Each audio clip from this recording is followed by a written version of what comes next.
What's up, friends? Welcome into this Tuesday edition of Rock Chalk Sports with Elijah Schmidt, our technical director, and Dan Courtwright. Sean Kellerman getting you going here. Hope everybody's having a great week so far. A little gloomy out, not ideal. Maybe would prefer being in bed right now. Yeah. Did you get through the storms okay last night? Got through the storms okay. It was actually nice not having to duck and cover. There was a span of three times in 8 days where I felt like we had a tornado warning and the sirens going on. So just awful. My neighbor who lives diagonally from me across the street, they're an older couple, and last night I heard their tree branch break and hit their car, and their sirens started going off. Are you kidding me? Yeah, because we heard it, and we're like, oh, crap, I hope it's not our car. And we look across the street. It was theirs. This morning, the tree branch is still there. And I went over. Is the car crushed? I mean, how big is this? So that's the thing. I went over there. It messed up the car. It completely. It hit the side of the car, ripped off the back door handle, and broke that little triangle window. You know, sometimes that cars have in the back. So it shattered that. Completely destroyed the door.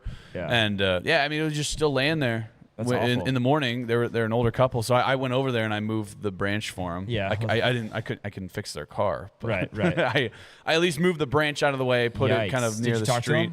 No, I didn't talk to them. Yeah. They weren't out there. I just God, that's awful. I was like, they need to move. Like I need to move that, so I just kind of moved it for them. I guess that's one of the few times that you actually want car insurance because that's a real bummer. Yeah, no, it was really sucked. I was like, man, I'm really glad that that's not our car, but also like that really sucks for them. So I'm gonna go over there and help them out a little bit. Speaking of which, you have an interesting group of neighbors. Of course, I don't know this couple in particular, but very interesting group that we've discussed at length. I can discuss my immediate next door neighbors. Maybe someday when we're not on ESPN Kansas City, but they are. An interesting bunch. Opinionated crew. Opinionated crew is they're a part of a biker gang. They have bald heads. You can connect the dots, and that's like legitimate. It's an eclectic group. When I was over there meeting up before we drove down to Houston, like this is 5-something in the morning. These dudes are outside working on their car. Yeah, I mean, it's just like respect on that front. Yeah, and they had some. There's some questionable tattoos. On them, up and down. Yeah, some questionable. Certainly. I would say maybe not good, very not good tattoos. Very not good tattoos. Yeah, I don't talk to them. Yeah, no, up and down your street, there's all sorts of characters. Yeah. It's interesting. Very eclectic group. But yeah, hopefully it goes okay for that couple across the street because that's no fun. But yeah, quite the storm. Yeah. So also, we were up to date on KSHB on the weather. Yeah. A little bit more on that a little bit later. If you were trying to watch the NBA game last night, Game 1 of the Western Conference Finals, Thunder and Spurs, I literally should have had my wife take a picture of me because I wanted to watch this game. It was an awesome game. Yeah. I seriously was like a 6-year-old. I went and grabbed a chair from my kitchen and put it directly in front of the TV so that I could see. She had to. Like, it was this big on the tiny. TV. We have a photo for you a little bit later that we'll show. But they wanted us to know every little color on the radar and everybody that was. Man. The best part, like we were talking about, was like, it looks like not a lot of threats for anybody, anywhere near us right now. At this point, everything is passed. It seems like everything. So we'll stay on for another 30 minutes. We're gonna be on for another 30 minutes. And then you said when the game ended, they said, let's get back to the game. Yeah, it was like they're like, all right, well, I think everything's clear right now, so we're going to go ahead and send it back to the game. And when they sent it back to the game, you saw like Wemby at midcourt like celebrating. You're like, okay, awesome. Thanks. I really appreciate that. I seriously, my wife. Like right immediately when the game ended. My wife like, all right, we'll send it back. Yeah. My wife came downstairs. She was doing laundry last night, and I was doing kitchen. We made tacos last night. Just delicious. Nice. I mean, you can't go wrong. Taco Monday? There's actually a little it's not the same. Old El Paso kit. You should see if they want to advertise. Okay. Old El Paso kit that has like a little nacho cheese packet in there. Ooh. It's just terrible for you. We don't have a lot of it, but it makes the tacos so good. It's like a double-decker, but you've got the cheesy, like a cheesy shell, the cheesy hard shell. Ooh, and then you just put a little bit of nacho cheese, and then you put the tortilla around that, and then you get all the toppings. Oh, that's good. hits every time. Man. Anyway, but tacos are awesome. They're also a mess because you got the lettuce and the chopped up onion and the tomato. So you were stuck on kitchen. She was doing laundry. I was doing kitchen, but I was like, I want to watch the end of this game. Yeah. So then she came downstairs and she sees me again, like a 6-year-old in front of the TV, just like locked in. Yeah. Hunched over. Trying to feel which team is that guy on? So anyway, more on that a little bit later. But we are talking basketball here in this opening segment. The basketball tournament. It's TBT. Dan Courtwright and Henry Greenstein's favorite time of year. KU is going to have a representative again, but it's a different format for TBT. We'll get into that here in the opening segment. Some news came out this morning regarding JHX or JHX Hoops. I think they said Jayhawks. We'll go with that. Yeah. Yeah, we called it JHX for like 96% of the time last year before we realized. It's fun, too. Yeah, JHX, talking a little KU men's It golf. can get confusing, too, because you're like, oh, yeah, the Jayhawks won last night. Like, they played? Right. Like, no, the other Jayhawks. It also doesn't really sound out to Jayhawks, but oh well. KU men's golf sounds like a cough. is in Athens. They had day one of the NCAA regionals yesterday. Update you on that. And then following that, we're going to be joined via Zoom by David Lesky inside the Crown. The Kansas City Royals are not playing good baseball. We're going to talk to Lesky about that, see if he has any answers. Cleveland, it seems like no matter what, they always are around. Jose Ramirez, how old is he now? He's still like one of the best players. Still 75. He's one of the most underrated players in the game still because he's not very big. He's not super athletic, but he steals a ton of bases. He hits a ton of bombs. Yeah. And it seems like Cleveland just always has a good farm system. And I think they're 27-22 right now. So that 5 over in the AL Central is a commanding lead in a division that's been pretty much littered with. They're 2 up on the White Sox. Yeah. Which, Royals are look at that, 6.5 the White Sox. back. Are you kidding me? Man, 6.5 back. So we were 1.5 back this time last week. So it's not good. We'll talk to Lesky about that a little bit later in the show. And then we got to talk Chiefs football, Dan. We previewed this briefly with Nick Springer yesterday.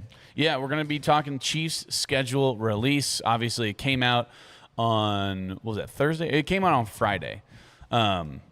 Later in the day, obviously we didn't have a show because we were at my bachelor party and weren't able to get to it yesterday. So we're going to spend a good chunk of the show on the Chiefs schedule release, just kind of talk about what we like, how things kind of go, where we think Patrick Mahomes is going to be, those sorts of things. I absolutely hate the Week 5 bye. There's, it feels a little, I don't want to say easier, but just, I'll say easier. It feels a little easier than in years past just because the Chiefs went 6-11 last year, and they tend to do that, right? Because the Chiefs don't have as many primetime games because, they're not winning Super Bowls every year, and they still have some. They still have quite a few primetime games. But, no, we'll kind of break it down, maybe go game by game, maybe see if anything else has changed. I know you said 12-5. I said 12-5. I remember my losses that I had. But in terms of the way that this is scheduled, we'll kind of see if anything changes on that front. Yeah, still 6 primetime games for the Chiefs, so definitely still going to be front and center in the NFL. But really excited to get the taste of last year out of our mouth. It was a bummer kind of breaking it down, especially when the Chiefs were, 6-8, 6-9, lost to the Texans. Maybe it was even before that. And it was like, oh, well, we're just not going to go to the playoffs this year. Yeah. And then you kind of had the acceptance. Is that when they get the Mahomes injury? And they got eliminated. Oh, yeah, because I went to that game. I went to the Chargers game where Patrick Mahomes tore his ACL and the Chiefs officially got eliminated. Welcome back. I know. I'm not going back to a game this year. Yeah. Good. Yeah, we can't have that. But the Texans game was the worst because it was like, oh, my God, we can't score. Oh, yeah, it was awful. And I think it was actually earlier in the season, maybe week 12 or 13 or something. Chiefs couldn't move the ball down the field. And it was one that was like, okay, we absolutely have to win. And I remember the Chiefs, I think, were like a 3.5-point favorite. And then everybody's like, oh, the Chiefs are the Chiefs. Last second, throwing a bunch of money at the Chiefs, and then they just didn't have it. How many times last year did you say, oh, well, the Chiefs are the Chiefs? Like, they're going to win. Yeah. I mean, 11 times. Right. Of every single 11 one of those losses, you go, well, they're the Chiefs. Like, they can't lose this game. Right up until Gardner Minshew had a game. Oh, well, yeah. He was starting. That last, like, Chris 4 games. Like, no good. Top 10 Tuesday after that. Dan, what do we got? Yeah, sticking on the NFL side of things, I've been sitting on this one for quite a while, and I've done a little bit of research on it. This kind of was a larger scaled one. This is actually going to be a semi-serious one. Usually my top 10s are kind of silly, but this is going to be my top 10 NFL quarterbacks who I think would be better on other teams. So I'm going to give you the quarterback and what team I think they should be on for them to essentially take that next step up and really thrive. All right. I like it a lot. Top 10 Tuesday, a little bit different as we continue our NFL talk. And then we're going to close out the show talking about a conversation that we briefly touched on yesterday and is related to the game last night that we basically couldn't see. Thunder Spurs.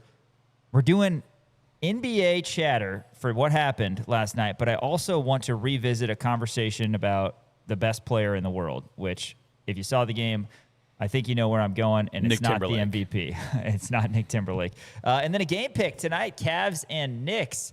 Cavs, the 4 seed in the East, knocked off the 1 seed Detroit Pistons. Will they be able to get past the Knicks? Madison Square Garden tonight, Game 1, Eastern Conference Finals. Dan, before we talk TBT, tell everybody about KansasNation.com and all of our socials. Yeah, let me tell you about KansasNation.com. It's a place to go for all things Kansas athletics. Check out the websites, KansasNation.com. We have daily articles put up. All of our content goes up on KansasNation.com. You can check out all of our shows as well. Every single Rock Chalk Sports with Sean Kellerman and I. It's every weekday from 4 to 6 o'clock. Thursday is going to be a little bit different. We're still kind of TBD on that, but every single game, every single show of ours is going to be up on KansasNation.com. Also, you have Haney and the Hawks, a new episode with Cade Baldridge and Tyson LeBlanc about to be out.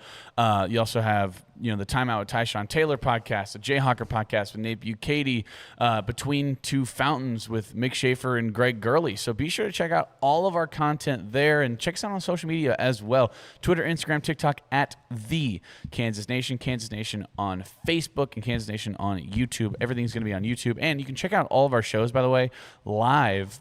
You can check it out on ESPN Kansas City, 1510 AM and 94.5 FM. But also, go to Facebook or YouTube, and you can watch it live every day from 4 to 6. So be sure to check that out. Always putting that out right live at 4 from 4 to 6. So check out all of our stuff. And, we're always putting in a ton of work, making sure we're getting you the best Kansas athletics content available.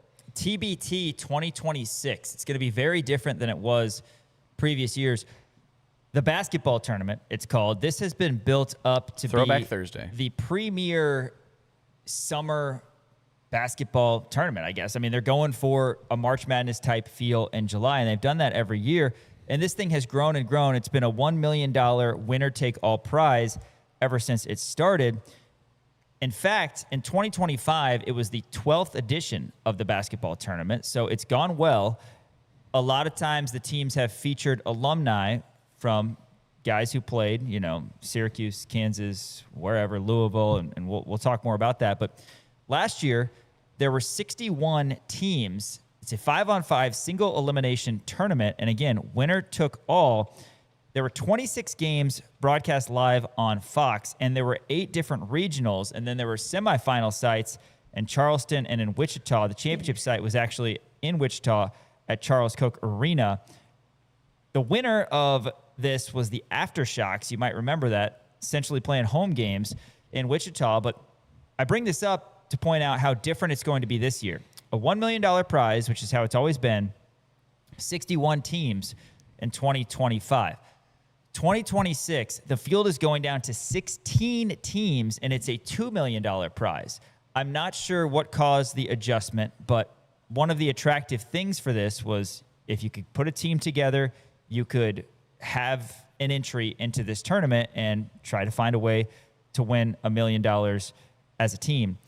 Well, it's grown, and now they decided to kind of knock down the number of teams that are participating. The important thing for KU fans is that of the 16 teams, 8 will be alumni teams and 8 will be non-alumni teams. Kansas will have an alumni team. This just came out this morning. So only 8 alumni teams. And in fact, K-State will have an alumni team. KU and K-State in this new format will face each other in the first round of the basketball tournament. Plus, it's a best of 3 in the first round. So think of it as kind of a super regional for baseball. You get down to 16 teams, you have a best of 3, then you get to 8 teams. Once the basketball tournament gets down to 8 teams, which that'll be either the winner Kansas or Kansas State. Then you go to single elimination format. Kansas will be called JHX Hoops, like we joked about, JHX Hoops. They'll be going up against K-State's alumni team, Purple Rain. And the most important thing is that Frank Mason III will be headlining this for the Jayhawks, headlining it for K-State, probably their best basketball player ever, Michael Beasley. So really exciting. And Dan, I want your thoughts on this. But first, just to kind of get through more nuts and bolts, again, down to 16 teams in the basketball tournament. The first round is now a best-of-3 series, and then it goes down to single elimination. So you only need 5 wins to capture the $2 million prize. This is going to be going down July 21st through 24th, at least that first round. And we'll get to some of the quotes that these guys have said. K-State going to have the home court advantage, if you will. Game 1 will be at Bramlage. Game 2 will be in Topeka, Lee Arena, which is JHX Hoops' designated home gym. And then Game 3, if necessary, will be back at Bramlage. So very interesting. The winner of the KU K-State series will face the winner of the Wichita State New Mexico series in a single-game second round on Monday, July 27th. The other alumni matchups, Kentucky-Louisville and Syracuse-Seton Hall. TBT last year drew nearly 86,000 fans in attendance. It's grown its annual attendance by over 136%. TBTHoops.com is the place to go for all information, but we will keep you updated. We'll be tracking this as it goes on over the summer. I don't know which route you want to take this, Dan, but you go from 61 teams to 16 teams. You now have 8 alumni teams and 8 non-alumni teams. The important thing is, again, for KU fans, that KU is going to have a team. I don't know what the requirements were to make that happen, but Kansas obviously has a fantastic brand, and they've been a staple in this tournament for a while. But that's the new TBT, $2 million prize, 16 teams. Yeah, is this the first time that we've seen something grow this much and there's actually been tournament retraction instead of tournament expansion, right? I mean, they're trying to expand the NCAA tournament. They're trying to expand the college football playoff, and TBT's like, no. We're cutting it from 61 to 16, partner. I actually like this a lot.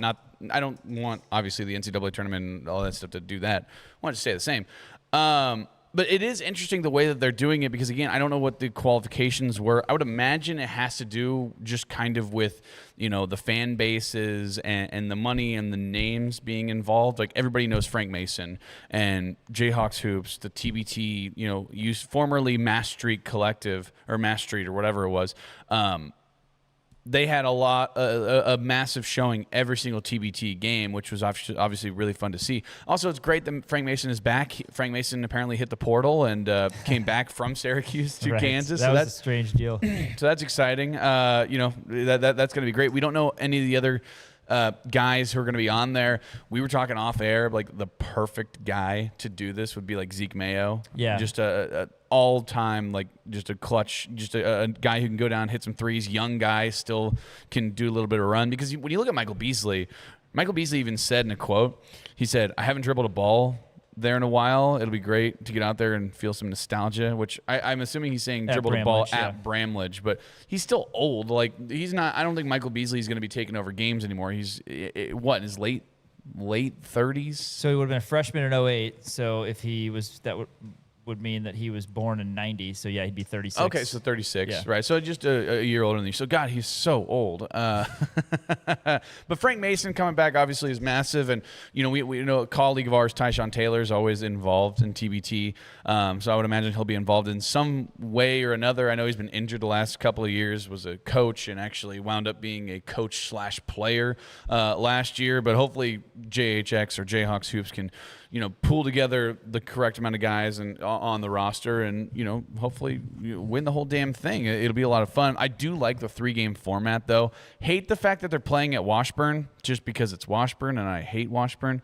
Lee Arena is Washburn's home court. Yeah, no game at Allen Fieldhouse. That's interesting. And also the fact that K-State gets 2 out of 3. Yeah. Well, in Allen Fieldhouse, and honestly, it is a credit to the university for not giving it up for a lot of things. Like, you never see like high school state championships played there, or different things being played there, because it is such a prestigious thing. Obviously, I do understand that it is alumni of Kansas who play in this, but at the same time, it's like they hold that specifically for KU basketball games. So I actually do kind of like that. Where Bramlage, they'll do I know like state high school championships there and different things along that line. Lee Arena's not too far away, and also there's a lot of KU fans out in Topeka. There's a lot of K-State fans out in Topeka too. So that'd be a lot of fun to kind of see that. But I like the 3-game series. Don't love the fact that K-State has the home court advantage, if you will. But I would imagine that KU fans are still going to be able to travel out to Manhattan. And, I mean, it's still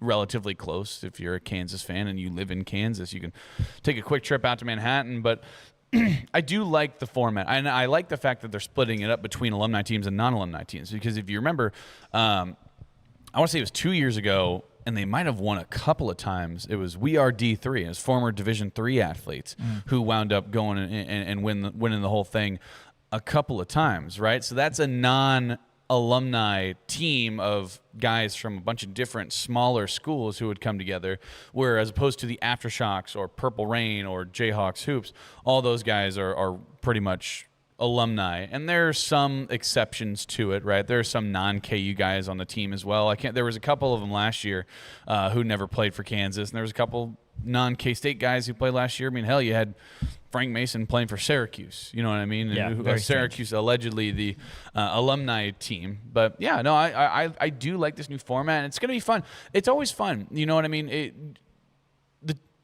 I keep on wanting to say the TBT, but that this would be the basketball tournament. TBT, the basketball tournament, I'll just refer to it as that. The basketball tournament is always so much fun every year because you get to see these faces that you haven't seen in a long time donning the crimson and blue and playing alongside some of your Jayhawk favorites. Like I talk about this a lot where it's like, man, I miss watching Frank Mason play basketball. I miss watching, this guy or that guy play basketball. And it's like, here's a chance to not only watch them play basketball, but like you can see them in person and actually play competitive basketball with other guys from Jayhawks teams past. And actually, you can watch it on television. You can watch them try to win the $2 million. So I absolutely love it. Yeah, Frank Mason, of course, the National Player of the Year in the 2017 season.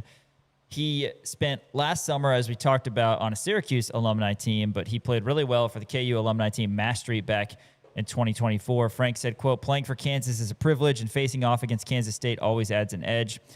I didn't lose often to them during my time in college, and I have no plans to let that happen this summer.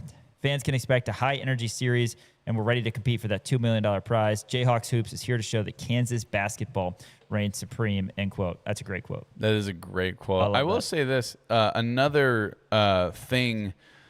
So Kansas, the winner of the Sunflower Showdown, if you will, between Purple Rain and JHX Hoops, they're going to be playing the winner of the Wichita State, New Mexico series, which makes me very nervous because if you remember, Aftershocks won it last year, and they have a really good group of guys. Like I can't remember, did Tequil Cotton play for them? For Wichita State? Yeah, last year. I think he played on. So. I think he played on the Aftershocks last year. You also had Connor Frankamp, Ron Baker. Like they had a bunch of really solid guys who just didn't make it to the league, and they wound up playing the Aftershocks. And again, it was like pretty much a home game for them because they played every single time seemingly in Wichita. So they had a great showing as well. So that makes me nervous a little bit just to go up against presumably Wichita State Aftershocks in round 2 of TBT, but we'll certainly see. Yeah, Henry Greenstein, KUSports.com, LJWorld.com has some more information on this as well. And we talked about how Bramlage will be the host for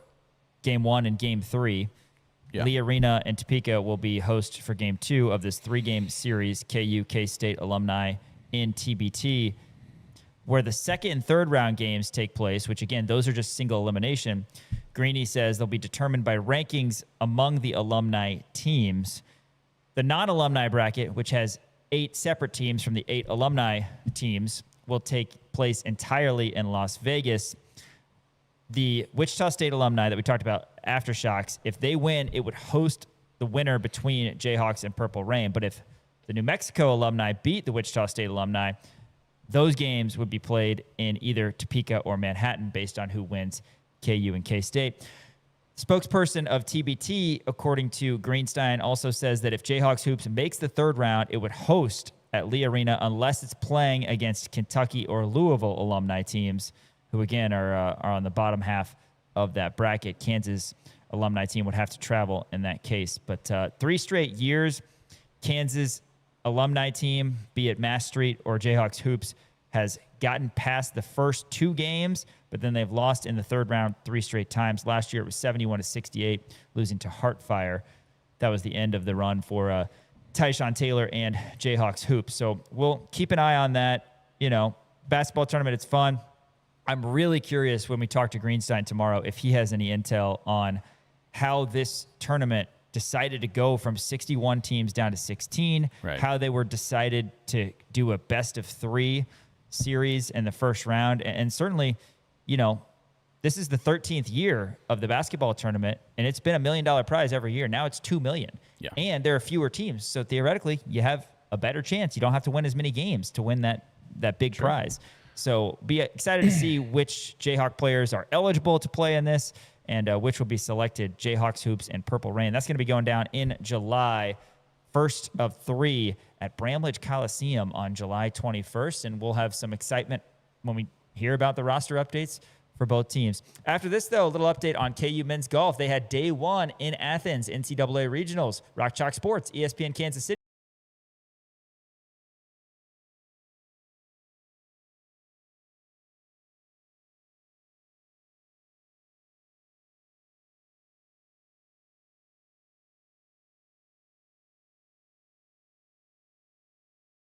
APR. Get into a 2026 Prius plug-in hybrid for 1.99 APR. Adventure in every charge. The 2026 BZ Woodland, and CHR models now 0% APR. This is SSJ. Winter in Kansas City doesn't mean your lawn takes a break. It means smart homeowners get a head start. Let David and his crew from Custom Lawn and Landscape prepare your yard for a greener, healthier spring with winter fertilization, soil conditioning, and pre-emergent treatments that stop weeds before they start. Because when the snow melts, you don't want to start fixing your lawn. You want to already be winning. Trust Custom Lawn and Landscape, treating your yard now so it looks incredible later. Visit CustomLawn.com to schedule your winter services today. Hustle in and save hundreds on Hustler Turf Raptor mowers and Hustler Turf Fast Track mowers. Heinen Repair and Heinen Outdoor Power Equipment through May 31st. Restrictions apply. See Heinen for complete details. Durable Hustler residential zero-turn mowers are powered by Kawasaki V-Twin Performance Engine. Buy what the pros buy, where the pros buy during the Hustler Spring Sales event at Heinen Repair south of Valley Falls and Heinen Outdoor Power Equipment in Lawrence. With Heinen, there's always hope for your yard.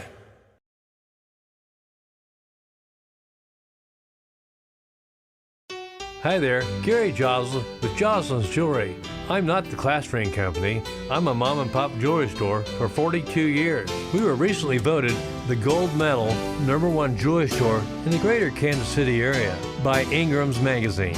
Come see us at Joslin's Jewelry, 9529 Antioch. Joslin's Jewelry, the jeweler you'll recommend to your friends and family. Joslin's Jewelry, for the best that's yet to come. Let me tell you about our friends over at Central Bank and JHawk Checking. JHawk Checking from Central Bank allows Jayhawk fans to carry their pride with them wherever they go with the official Jayhawk debit card, a simple way to show school spirit every day. Central Bank is proud to support the traditions and communities that bring people together. And as the proud community banking partner of the University of Kansas, Central Bank is committed to serving Jayhawk fans with banking options designed for real life, on campus, at work, and everywhere in between. Learn more about Jayhawk Checking and the exclusive debit card at jayhawkchecking.com. That's jayhawkchecking.com. Central Bank, the proud community banking partner of the University of Kansas, member FDIC.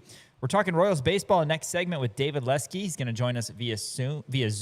InsideTheCrown.substack.com. Royals 1-6 since we last spoke to Lesky. Never enjoy when that happens. Had good vibes before that. We were thinking, hey, we're only a game and a half out, and here we are 6.5 out, and we got some injuries. We got some things not going well. We'll talk to Lesky about that next segment.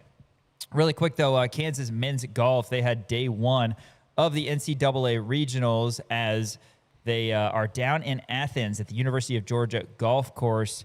Not what they were looking for day one. KU, the 7 seed in the 13-team field. Dan, update us on how that did. Yeah, right now they're sitting at 12th place right now after the first round. Not a great start for the Jayhawks, but they wound up, kind of pulling it together. They have a team score of 292. It's 8 over par for the first 18 holes. Louisville actually leads the field at 10 under in their opening round. Really impressive stuff. Auburn and Vanderbilt are tied for second at 7 under. BYU's in fourth at 6 under. And Georgia, they round out the top 5 at 5 under. Kansas, like I said, right now is at 8 over par as a team, but you do have a couple of Jayhawks who are playing really good golf as of right now. You have Will King leading the way for the Jayhawks. On Monday, he had a team low 70. That's 1 under 71 par, sitting at the top 20 individually. He finished off the day strong. He had 4 birdies throughout the round, 3 of which came during the final 6 holes, so awesome way to close it out. Also, freshman Arthur Carlier, he put together a really nice performance at his first ever NCAA regionals. He had 3 birdies on day one. He had a 71 sitting right at even par. He's in the top 30. Hartesh Grewal, he finished the day at 3 over at a 74. He's tied for 52nd place. And then Luke Honor and Will Baker both end of the day with a 77, which is 6 over, the tied at 68th place. But really impressive stuff from Will King and the freshman Arthur Carlier. Jamie Bermel wound up saying, as a team, we didn't get off to a good start. However, Arthur was solid and finished even par, and Will birdied his last hole to finish at 1 under. He said, we have 2 more days. We need everyone playing well. And I think when you look at it, nobody really started off the way that they wanted to, and especially Will Baker, right? It was his home course. You thought he was going to go out there and hopefully shoot low 70s, maybe even shoot a 60. He said he shot a 60 at this course when he was 13 years old, not a 60, but a sub 70. It was in the 60s. So you probably would imagine that Will Baker is going to kind of kick it into gear and kind of get back into the rhythm of playing kind of at his home course. But at the same time, really kind of tough opening round, but there's a lot of golf to be played. Will King's been playing really, really well. He's in the top 20, like I said, at 1 under. And Arthur Carlier, if he continues to play like this, especially as a freshman, I think his future for Kansas is going to be really, really nice. Yeah, the top 5, if I'm not mistaken, advance to the NCAA championship. Yes. So Kansas has some work to do on that front. Again, Louisville shooting 10 under as a team, incredibly impressive. Day one, Vandy and Auburn, both 7 under. Kansas, some work to do. Howard, by the way, after day one, they were plus 22. So certainly struggling a little bit are the Bison. But yeah, Kansas in 12th, the top 5 teams advance. They got some work to do. They're in action as we speak right now, round 2, and need to find a way. Kansas women's golf, I talked about this yesterday, but their season came to a close. Great career, honestly, for Amy DeCock, and it was great seeing them get back to the NCAA regionals. Every single sport has had success in the spring, including track and field as well. Rowing getting 2nd best finish ever in the Big 12, and of course KU baseball, they won the conference championship for the first time since 1949, first ever Big 12 championship. 77 years since they were atop their conference. Kansas baseball, they're in action Thursday. It is going to be 2:30. A dentist's favorite time. Yes. A dentist. Because tooth hurty. 2:30. A dentist's favorite time. Did you come up with that? Central Daylight Time. Write that down. That's good. good. I did. I like it. Elijah's very familiar with yes, that time. Elijah is very familiar with 2:30. 2:30. 2:30 on Thursday. Kansas will take on either BYU, Baylor, or Texas Tech. We'll have more information on that, of course, after the results of today, which is day 1 of the Big 12 tournament. And we'll at least know it's going to be one of 2 teams tomorrow instead of one of 3 teams. But yeah, 2:30, that'll follow UCF and Oklahoma State, which is at 11 a.m. Central on Thursday in the quarterfinal action. You can watch that on ESPN Plus, or of course, listen in on the Jayhawk Radio Network. The 1 seed Jayhawks trying to go out and improve it, if you will, by winning 3 in Arizona, and Kansas trying to remain in the top 16. Can they host an NCAA regional? Doing pretty well. We'll see if they can at least get 1 win, and Hoagland is going to be rocking if that's the case. After this, we're going to be joined by David Lesky inside the Crown to talk Royals baseball. ESPN Kansas City, KansasNation.com. Together, we're elevating our potential, our pride, our traditions, and our dreams. Together, we're opening up a whole new world of possibilities. Elevate your University of Kansas experience with Jayhawk checking from Central Bank. Central Bank and KU, elevating together.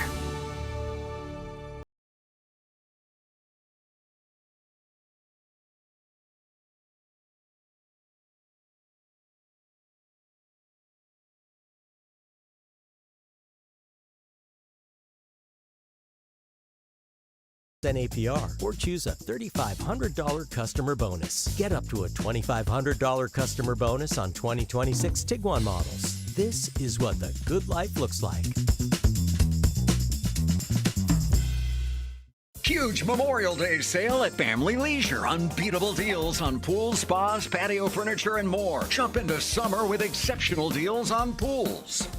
Relax and unwind with unbelievable deals on hot tubs and swim spas. Sit in comfort with the highest quality patio furniture.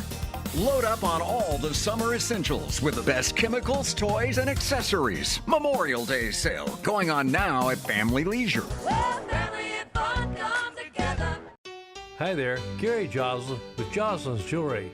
I'm not the class ring company. I'm a mom and pop jewelry store for 42 years. We were recently voted the gold medal #1 jewelry store in the greater Kansas City area by Ingram's Magazine. Come see us at Joslin's Jewelry, 9529 Antioch. Joslin's Jewelry, the jeweler you'll recommend to your friends and family. Joslin's Jewelry for the best that's yet to come. Welcome back to Rock Chalk Sports. We are going to be joined on Zoom by David Lesky, Inside the Crown, insidethecrown.substack.com. We're talking Royals baseball. David, appreciate you taking some time out of your Tuesday, as always, for us. Well, a week ago we were talking, and we were like, wow, the Royals are only a game and a half back, and now here we are after a 1-6 performance, which included a 1-5 road trip. The Royals are 6.5 back in the division. The record is not good. You have a series where you got swept by the White Sox, which I understand isn't as embarrassing as it sounds, maybe, but still is tough to take.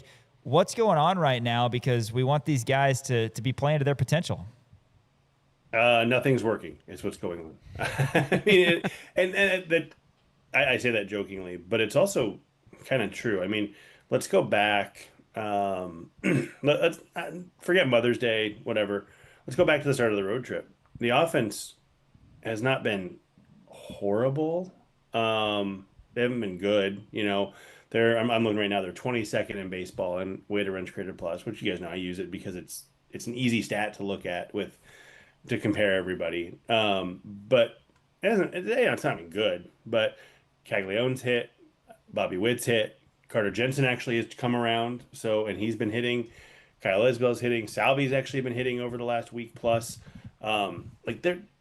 They're just not doing it at the right times, which is, I mean, sequencing is so important in baseball. And you look like Seth Lugo, for example. He had a bad start against Chicago. Was it Chicago that he pitched against? Yeah, he struggled a little bit against Chicago, and the Royals scored a couple runs. He was pretty good against the Red Sox, and the Royals didn't score anything. Yeah, it's just the timing has just been off, and it's one of those things that, like, you watch this team every single day, and let's go through the 1-6 stretch. Let's go through each game, like, really briefly. Obviously, I don't want to. That's boring. but I mean, you go to Mother's Day. They lost 6-3. They weren't out of that game. You know, the next 6-5 in it, 6-5 in it. Even the 6-2 game, I don't think was like a blowout or anything. And they lost in the 10th against the 11th, I guess, against the Cardinals. Okay, they're in that. They lost 4-2. They're in that. They're in every single game. And it's so frustrating because it's very similar to the first tough stretch, that 2-10 stretch, when they were in, other than the two Yankees games at the end, they were in every single game. And so you start to look at it and you're like, all right, so that's 1-6, 2-10, that's 3-16, that's 19 games. They probably could have won any of the other 17, let's even call it 15. And you're talking about a totally different story, which it makes it even more frustrating. And so that's not to say they're playing well, but like they're not combining what they need to do on any given night. And so what ends up happening is when they pitch well, they don't hit. When they hit well, they don't pitch. When they do everything well, they don't field. When they catch the ball, they don't run the bases well. It's just like they can't put a full game together right now. Yeah, it's been incredibly frustrating. And again, the Cardinals are better than people thought they would be. The White Sox are better than people thought they would be. But still, you can't lose every game. And that's what the Royals have been doing. And I'm sure that they're having similar frustrating conversations up in Tigers land, as Tigers are 20-28, and they thought they were going to win the division. And, they've got injuries just like the Royals do. But, I want to talk about the offense because now. Real quick. That's so interesting about the Tigers, because the Royals and Tigers are the two teams that people thought would be at the top. Right. And which I guess, I don't know if that makes you happier or sadder. I don't know, but at least misery loves company, right? So at least there's some company. Yeah, that's true. That's true. And it's a long season, and you still have over 100 games, that sort of thing. But even though Salvi's been hitting, the numbers still are what they are. And, we're nearly 50 games into this season. You've got Vinny at a 610 OPS and Salvi at a 590 OPS. Do you subscribe to the idea that the Royals need to move up guys like Caglione and Jensen? And because it is about sequencing, and a lot of times it's been Vinny and Salvi not coming up big these first couple months of the season when the Royals have really needed them to. Yeah, I mean, I do think they need to change the lineup up because it's just not working. I think it's so funny, though, because people were all over Matt Quatrero. He changes the lineup too much.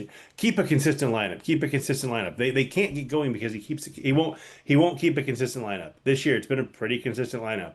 Change the lineup. Change the lineup. What people really want is for whatever they do to work. They don't really care what it is. They just want it to work. So yes, I do think they need to change the lineup. I think that it's tough to keep Vinny and Salvi there. The one thing that I will say, the one thing that I will bring up is everybody, there's a lot of talk about Jack Caglione playing more. By the way, he's played a lot. I think it's funny that people think he's just like every other day. No, he's played most days. Just the days he doesn't play, people notice it. But if you go runners in scoring position, and that's kind of what you were getting at a little bit, is that Vinny and Salvi are leaving them on base. And you're right. They are, I'll use weighted runs created plus again. They are 11th and 12th on the team in weighted runs created plus with runners in scoring position out of 15 guys who have taken an at bat. One of them is Tyler Tolbert, who had one plate appearance. And one of them is Starling Marte, who's at 11, right? And those two are behind them. There's only one other player with at least 30 plate appearances behind those two in weighted runs created plus runners in scoring position. It's Jack Caglione. He has 4 singles. It's to use weighted runs created plus again, a -21, which and I'm not even saying that would continue necessarily, but he has shriveled up in those moments. And it's not just runners in scoring position. With men on base, he is hitting .218 with a .327 slugging percentage, and that was really pushed by his double last night with Jensen on first base. So I understand it, and I wouldn't even have a problem if they decided to change up the lineup and move him up. I don't know that that's the panacea that people are wanting, because he has struggled even worse in those situations than Pasquantino and Salvador Perez. And so it gets into a spot of, okay, well, what do you do? I mean, when the lineup clicks, when I'm not even worried about Bobby. Like, he's going to hit, he's fine, and he has been hitting. Like, if Michael Garcia is not going, that's a problem. If Vinny and Salvi aren't going, that's a problem. Jensen was terrible for 2.5 weeks. He looks like he's kind of gotten back on track, and that's great. Caglione, he still hasn't hit lefties. I mean, people get upset that he's not playing against lefties. He hasn't hit them. I mean, I don't think it's the worst thing in the world that he sits, and so you start to get in this situation of like, well, if not him, then who? And I think a lot of people say, I don't care, anybody, but anybody also, the answer is not there either, because like Isaac Collins, another guy. He's struggled lately. I mean, for the season, he actually has a higher on base. He's hitting .221 with a .338 on base. He hasn't been bad offensively because he's done some of his job, but he hasn't been good. I mean, he's got a .328 slugging percentage. That's not good enough. And so you want to play Nick Lofton more. Well, Nick Lofton, the track. I'm fine. Let's see what happens. I don't think he's the answer either, though. And so you start to run into these situations of, if not him, then who? And the who is, I don't know that they're going to be better. People just want to see different.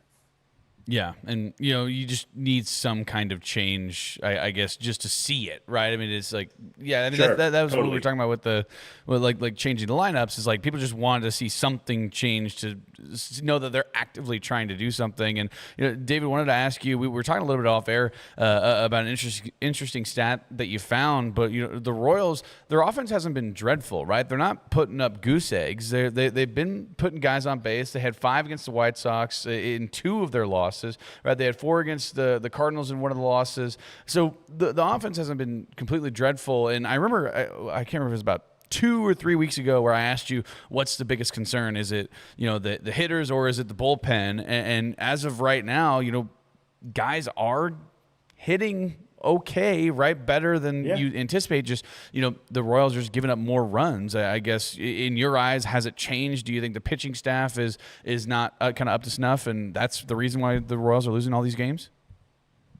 So the stat you're talking about, they in games where the offense has scored 5 or more runs, the Royals coming into today, and I don't know if that could change today. No, it actually could not change today. They could be tied at worst or at best. They have the worst winning percentage in baseball when they score 5 or more runs. They are 10-8, which not a ton of games, but it's 18 games they've scored 5 or more runs. If they had their average winning percentage would give them 4 more wins in those situations. If they had 4 more wins, they would be 24-24. We wouldn't even be blinking, which in some ways shows how close they actually are. Like 8 games under is a lot at this point. It's also a 10-2 stretch away, or a 17-9 stretch, which seems more doable from 500. But the pitching, the offense has lost them games. You don't lose. You're not a losing team without every facet of the game hurting you at some point, right? Like you're going to lose some games because you scored 2 runs and you gave up 3, whatever. Though I will say their record in those situations is pretty well league average. They're not winning more games than they should in some situations and less in others. This is the one they're winning fewer than they should. But the pitching has been so inconsistent, and some of that is injury. Like Cole Reagan's out now. He wasn't good before he was out. Chris Bubich is now out for a little while. We don't know how long yet. He wasn't great. And he had some moments, but he was walking too many guys. Noah Cameron has struggled. Seth Lugo has struggled quite a bit. Yesterday was his best start in a while. Michael Walk has been the only constant in that rotation, and which I'm glad nobody possibly said that he could struggle this year. Not a single person in the world. Nobody, not even me. Right, of course. I was pretty loud about that. I'll call myself out. It's fine. But they really have. The rotation has let them down, and they'll use the quality start stat on the broadcasts, and they do. They're up.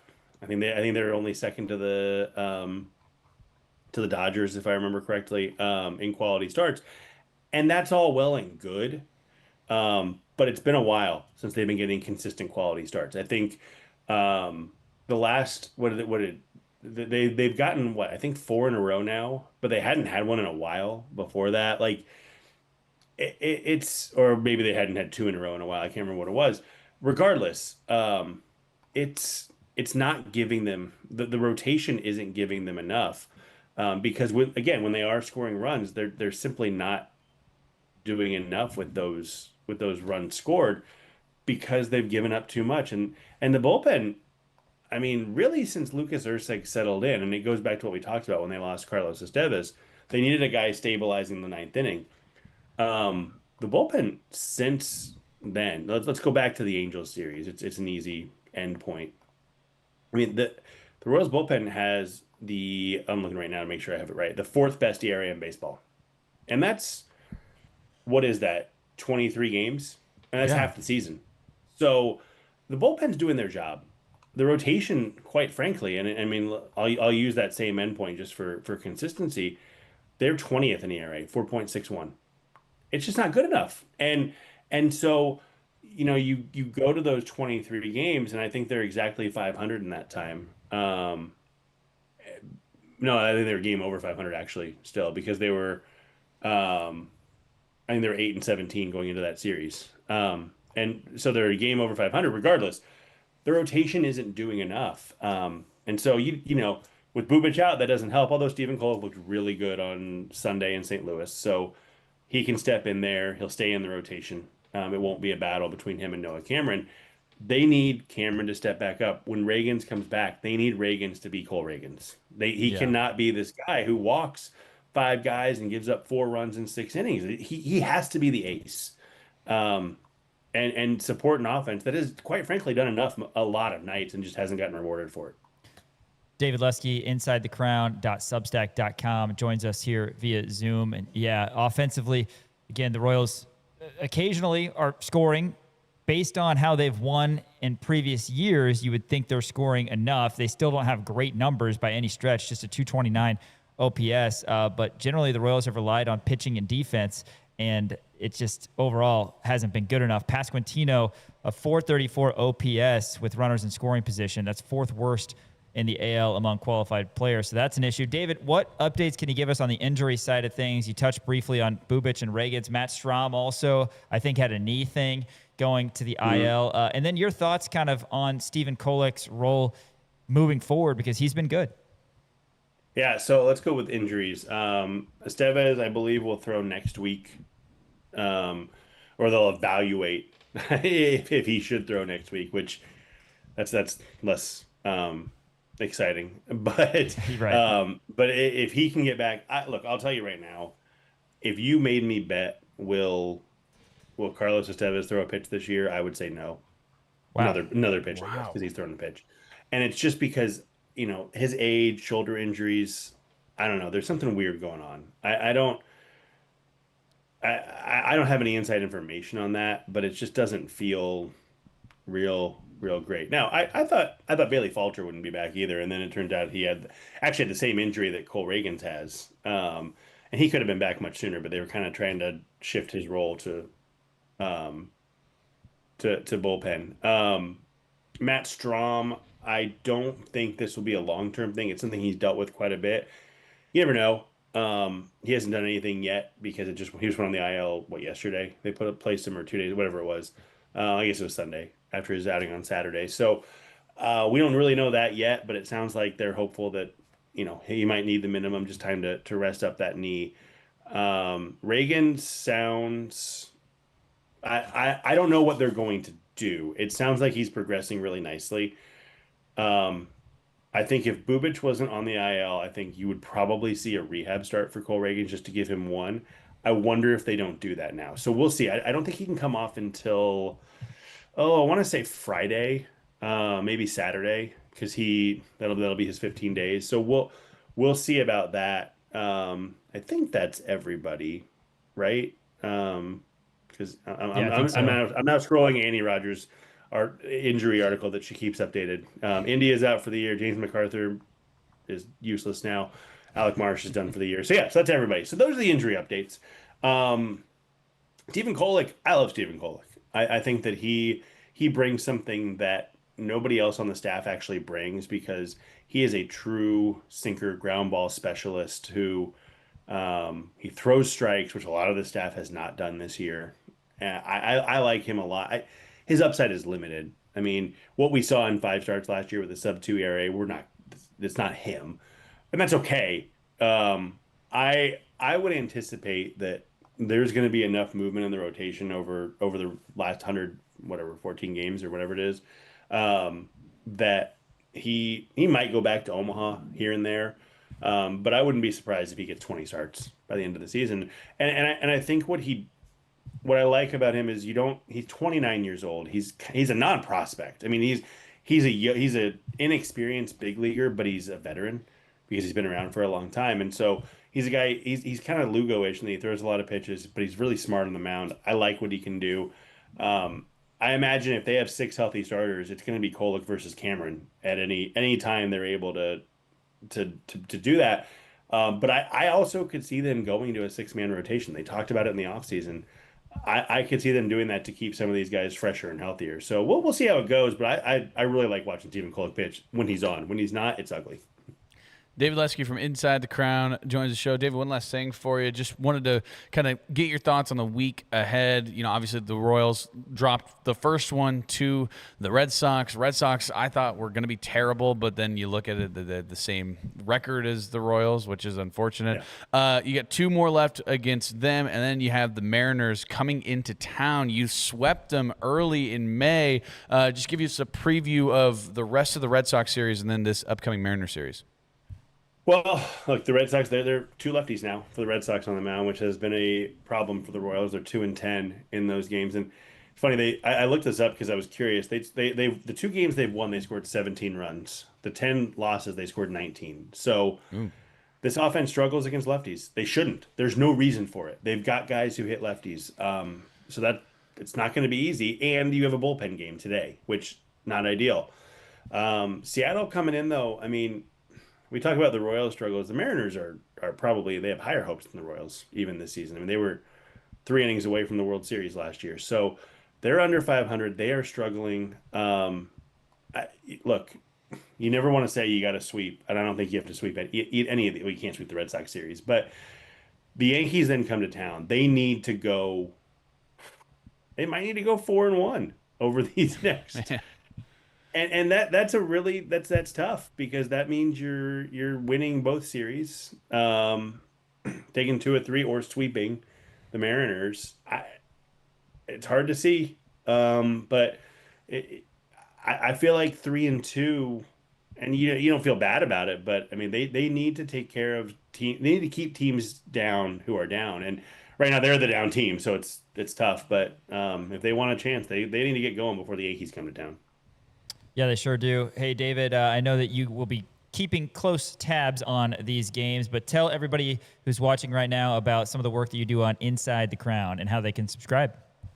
Yeah, I mean, I try to break down every game, well, not every game, most games the day after. I go deep. I hope people like it. I think they do. InsideTheCrown.substack.com. I think it's a reasonable price. You know, I hope other people do too. But you can read about last night's game tomorrow, and I don't know. I try to put a different spin on things than you see in nobody reads the newspaper anymore, but than you used to see in the newspaper. But I check it out. Mondays are free, so you can check that out on Mondays and see if you like it. Awesome. That's a great idea. David Lesky, Inside the Crown, insider for Royals baseball. Always appreciate your insight. Thanks again for your time. We'll chat again next week. Hopefully we'll be talking about a really scorching hot Royals team in the middle of the Yankees series. Fingers crossed. Thanks, guys. Right, absolutely. David Lesky joins us via Zoom. Hey, we're going to kick it to a break here. If you're listening on ESPN Kansas City, that's going to do it for today, but we've got more coming up on kansasnation.com, live on YouTube, live on Facebook. In fact, Dan, we are going to be talking Chiefs football in the schedule next segment. Yes, we will. We're going to be breaking down the Chiefs schedule release, all in full. Going to go through kind of every single one of those games. Also have another NFL thing, a top 10 Tuesday. I'm doing my top 10 NFL quarterbacks that would be better on another team. So be sure to stay tuned for that. If you're listening on ESPN Kansas City, come swing on over to kansasnation.com or Facebook or YouTube. You can watch it live there. And we'll be back on ESPN Kansas City, of course, tomorrow from 4 to 6. But stick around. More coming up live on Facebook, live on YouTube, kansasnation.com, Rock Chalk Sports, kansasnation.com. This is SSJ. Winter in Kansas City doesn't mean your lawn takes a break. It means smart homeowners get a head start. Let David and his crew from Custom Lawn and Landscape prepare your yard for a greener, healthier spring with winter fertilization, soil conditioning, and pre-emergent treatments that stop weeds before they start. Because when the snow melts, you don't want to start fixing your lawn. You want to already be winning. Trust Custom Lawn and Landscape, treating your yard now so it looks incredible later. Visit CustomLawn.com to schedule your winter services today. Huge Memorial Day sale at Family Leisure. Unbeatable deals on pools, spas, patio furniture, and more. Jump into summer with exceptional deals on pools.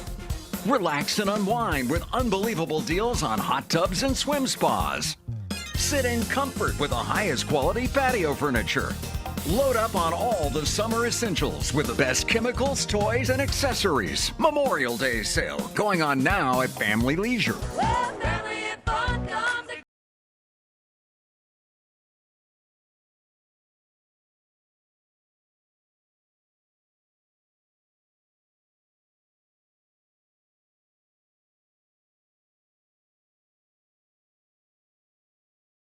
APR. Get into a 2026 Prius plug-in hybrid for 1.99 APR. Adventure in every charge. The 2026 BZ, BZ Woodland, and CHR models now 0% APR. Hour 2 of Rock Chalk Sports here at KansasNation.com. Thanks as well for everybody listening over YouTube, Facebook as well. If you miss anything from our shows, you can check us out on Apple Podcasts, Spotify, YouTube as well. I want to tell you about our friends over at Crown Automotive. They're our founding partners here at Kansas Nation. Check them out on South Iowa in Lawrence. The best sales and service staff in the game. If you're in the market for new, used vehicles, that is the place to go. And if you're not local, CrownAutomotive.com. You can view everything they've got going on right there, but great selection. Camry, Corolla, RAV4, Tundra, whatever you are looking for, Crown Automotive. Again, they've got fantastic staff, and they are headed by Miles Schneer, the Lawrence Citizen of the Year. Kansas City Chiefs football, Dan. We can finally get into this. The schedule release that happened at the end of last week. Take us through the preseason first, and then we'll kind of break down these game by game and big stories from the schedule. Yeah, well, first thing that sticks out to me is that we are going to be the first people to ever see Ty Simpson in a Los Angeles Rams uniform. Wow, that's the first thing that stuck out to you. I love it. The preseason also came out, so the Chiefs, they're going to be playing the Rams, then at the Bucks, and then the Seahawks. So we might actually see Emmanuel Henderson being playing. Hopefully, he's also playing the second time around. Emmanuel Henderson. Okay, so you don't have any feelings toward Levi Wentz, Bryce Cable-Dew, or Logan Brown. I do have feelings towards them as well, because we'll probably see all four of those guys. We're probably going to see Levi Wentz and Emmanuel Henderson and Bryce Cable-Dew and Logan Brown. We're probably going to see them in Arrowhead, but we're going to see them in Arrowhead. So if you're a KU fan and you want to see some former KU guys, head on out to Arrowhead for the preseason game. That's going to be Seahawks at the Chiefs. Then, getting into the regular season, we already talked a little bit about this, the Monday Night Football game at Arrowhead against the Broncos. I hate it. I absolutely hate it. It's a one-off division game. You're not sure if Patrick Mahomes is going to be back. I believe Bo Nix is on track to be back. Obviously, remember he broke his leg in the last game of the Broncos last year. He's on track to be back, so it's not going to be Jarrett Stidham versus Justin Fields week 1 on Monday Night Football. You're not going to see that. Hopefully, Patrick Mahomes will be back. But again, that is an opportunity for the Chiefs to not only go 0-1 to start the season, but also 0-1 in the AFC West. And that is absolutely not what you want to start a rebuilding season. Because you are of the mindset that the Chiefs aren't going to have Patrick Mahomes. I'm of the mindset that the Chiefs are not going to have Patrick Mahomes. Okay. Correct. That's the way that I'm looking at it. Could you envision a world where a month from now it comes out that he's going to be fine on September whatever? I don't want to get my hopes up. I don't want to say, oh yeah, well he'll be back, and then all of a sudden you're rolling into week 3 against the Seahawks, and you're like, oh, Nick Springer was here yesterday week 3 in studio, against the Dolphins, I guess, and acted like it's shoo-in that he'll be back. Okay, I hope it is. Nick Springer is a doctor. He said that. He said that. Said he plays one on TV. He plays one on the radio sometimes. So he might know. Hate it. Then you have the Colts week 2 Sunday Night Football. That one's going to be tough. I think Daniel Jones has really found his home there in Indianapolis. Jonathan Taylor is the best running back, I firmly believe, in all of the NFL right now. Shane Steichen's a pretty good coach. So that one is going to be a little bit tricky as well. So I don't love the first 2 games for the Kansas City Chiefs. Both of them are going to be prime time as well. You have the Broncos Monday Night Football, Colts Sunday Night Football. Then you have 2 on the road that are going to be relatively easy. You're at the Dolphins and you're at the Raiders. Dolphins, they have Malik Willis as their starting quarterback right now. Who is the Dolphins head coach as of right now? Because Mike McDaniel got fired. It is the guy who came over from. I'm not in my NFL mindset right now. Was it the Rams OC? Jeff Hafley, I think is his name. Jeff Hafley. Yeah. I believe his name is Jeff Hafley. Why don't you look that up for me? Head coach. That sounds Dolphins right. head coach. Jeff Hafley. Look at you. Let's go. Was I right about where you came from? Let's go. No, you came from the Packers. Okay. I believe. Yes. And then yes. The guy who came from the Chargers went to the Ravens. That is right. Yes. So he was the Packers defensive coordinator. So that'll be interesting because the Dolphins' defense is not great, but you know what's also not great? Their offense. And they're bringing in a defensively minded head coach to come in and essentially fix everything. And they have Malik Willis as their starting. Now, they do have Tyreek Hill still. Hopefully, Tyreek Hill will be back. And then they also have Jalen Waddle. Jalen Waddle, I'm assuming, will be back. They have some nice weapons kind of surrounding them. But at the same time, the Dolphins, that one's, to me, is going to be an easy win. And they get the Raiders. At the Raiders, first time we're going to see from Fernando Mendoza. Going to be at Arrowhead West, or Allegiant Stadium, if you will. And then Chiefs got a bye week 5. I want to know your thoughts on that first 5-week stretch where you got 2 prime times, 2 easy ones, but they're on the road, and then you have a bye week 5. I mean, I hate it. I hate the early bye as well. We had an early bye last year, but there were a bunch of years before that the Chiefs didn't have byes until late. And I remember it was a well-kept secret, I think, that it's okay, well, because Andy Reid is so good off a bye, and it's just terrible playing. How many consecutive weeks is that? 15 consecutive weeks, or 14, whatever it is. How many we got? 13, because you have 4 games you'll before have 4 that, games, and then you okay, have 13 straight. 13, it's and then so you hope easy to have a spiral. bye. But I mean, if you don't have a bye and you're in the playoffs, you're playing again the next week. If you get about week 12 and you've lost 3 of your last 5, you go, well, all right, well, we got a bye coming up. Just as a sort of a refresh. But if you burn the bye early, then it's so easy to spiral. I want to go back to the first 4 weeks really quick.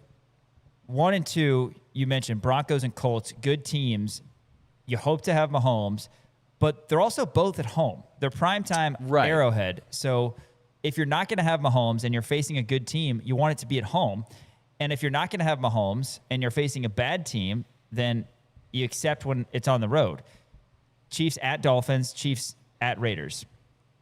I mean, we're going to hope Patrick Mahomes is going to be back, and everything that we've seen on social media is the fact that he'll be back sooner than later. I don't hate how this shakes out. And again, you look at that week 5 bye and you think, okay, well, if he can't be ready week 1, then you're looking at week 6 against the Chargers. Well, and that's the thing, and you'd already said it.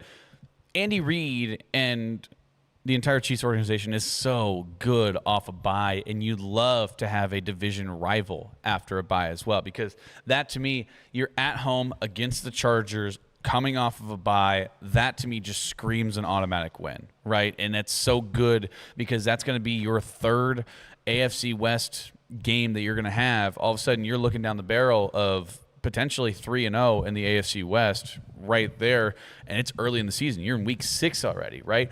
Then, so like I said, you have the Chargers at Arrowhead after the bye, and then you have to go to Seattle, the reigning Super Bowl champions, in the Kenneth Walker revenge game. That's going to be a lot of fun. That one's going to be on Sunday Night Football. Hopefully Kenneth Walker is the real deal and what we all have him cracked out to be. By the way, I feel like we just do not talk about that enough. The fact that we got Kenneth Walker coming off of a Super Bowl MVP season. Because we have had issues with our running backs the past few years. If you say the thing about 3 yards in a cloud of dust, then great. But we have had issues with Pacheco and Kareem Hunt, Clyde Edwards-Helaire. Chiefs haven't had really that guy.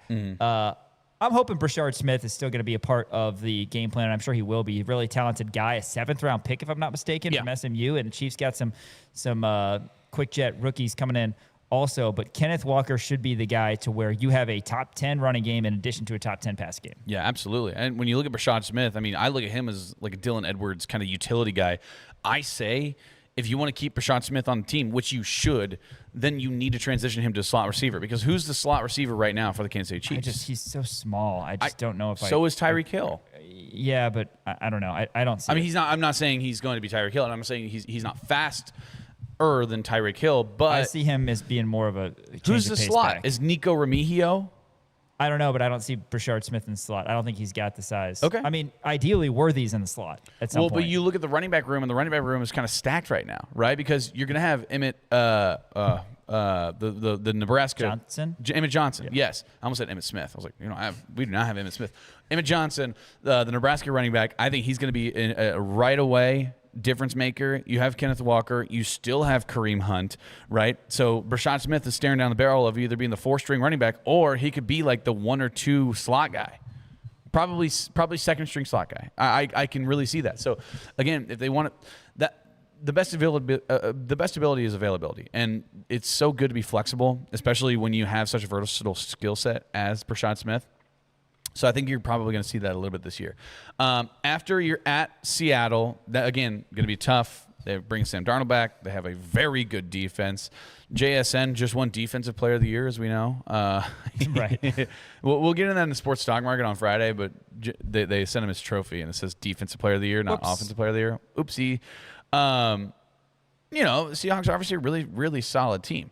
Then right after the Seahawks, you're at the Broncos. So a tough 3-game stretch there. You feel confident about the Chargers, though.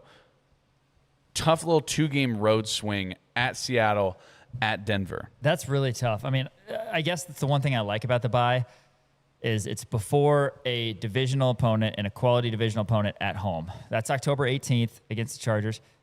Man, I just got really excited for the fall. That's October 18th against the Chargers. Again, CBS game. I like the 325 because, I'm a red zone guy, and you don't have nearly as many games. So watch the noon slate, red zone. And, 325, Chiefs and Chargers. So I like that. And then, I think anybody would take 1-1 when you go to Seattle and to Denver. Yeah. You're not going to go 17-0. You're going to lose to good teams. You're dropping one of those games for sure. So you got to find a way to not drop both of them. And if you're going to drop one, drop to the Seahawks, even though it's a Walker revenge game, because you want to be the top team in the AFC West. Right. Well, and then you look at the 3-game stretch they have after. See, I like that a lot. That makes you feel good. If you can get at least one of the two between Seattle and Denver, then you're looking at the New York Jets at home, the Falcons at home, and the Cardinals at home. Falcons are on the road, actually. Falcons are on the road? Oh, I wrote that down wrong. Okay. Yeah. At Atlanta.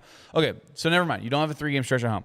You have Jets coming into Arrowhead, the Geno Smith-led awful, just JETS just end the season already. It's May, and they need to just end the season.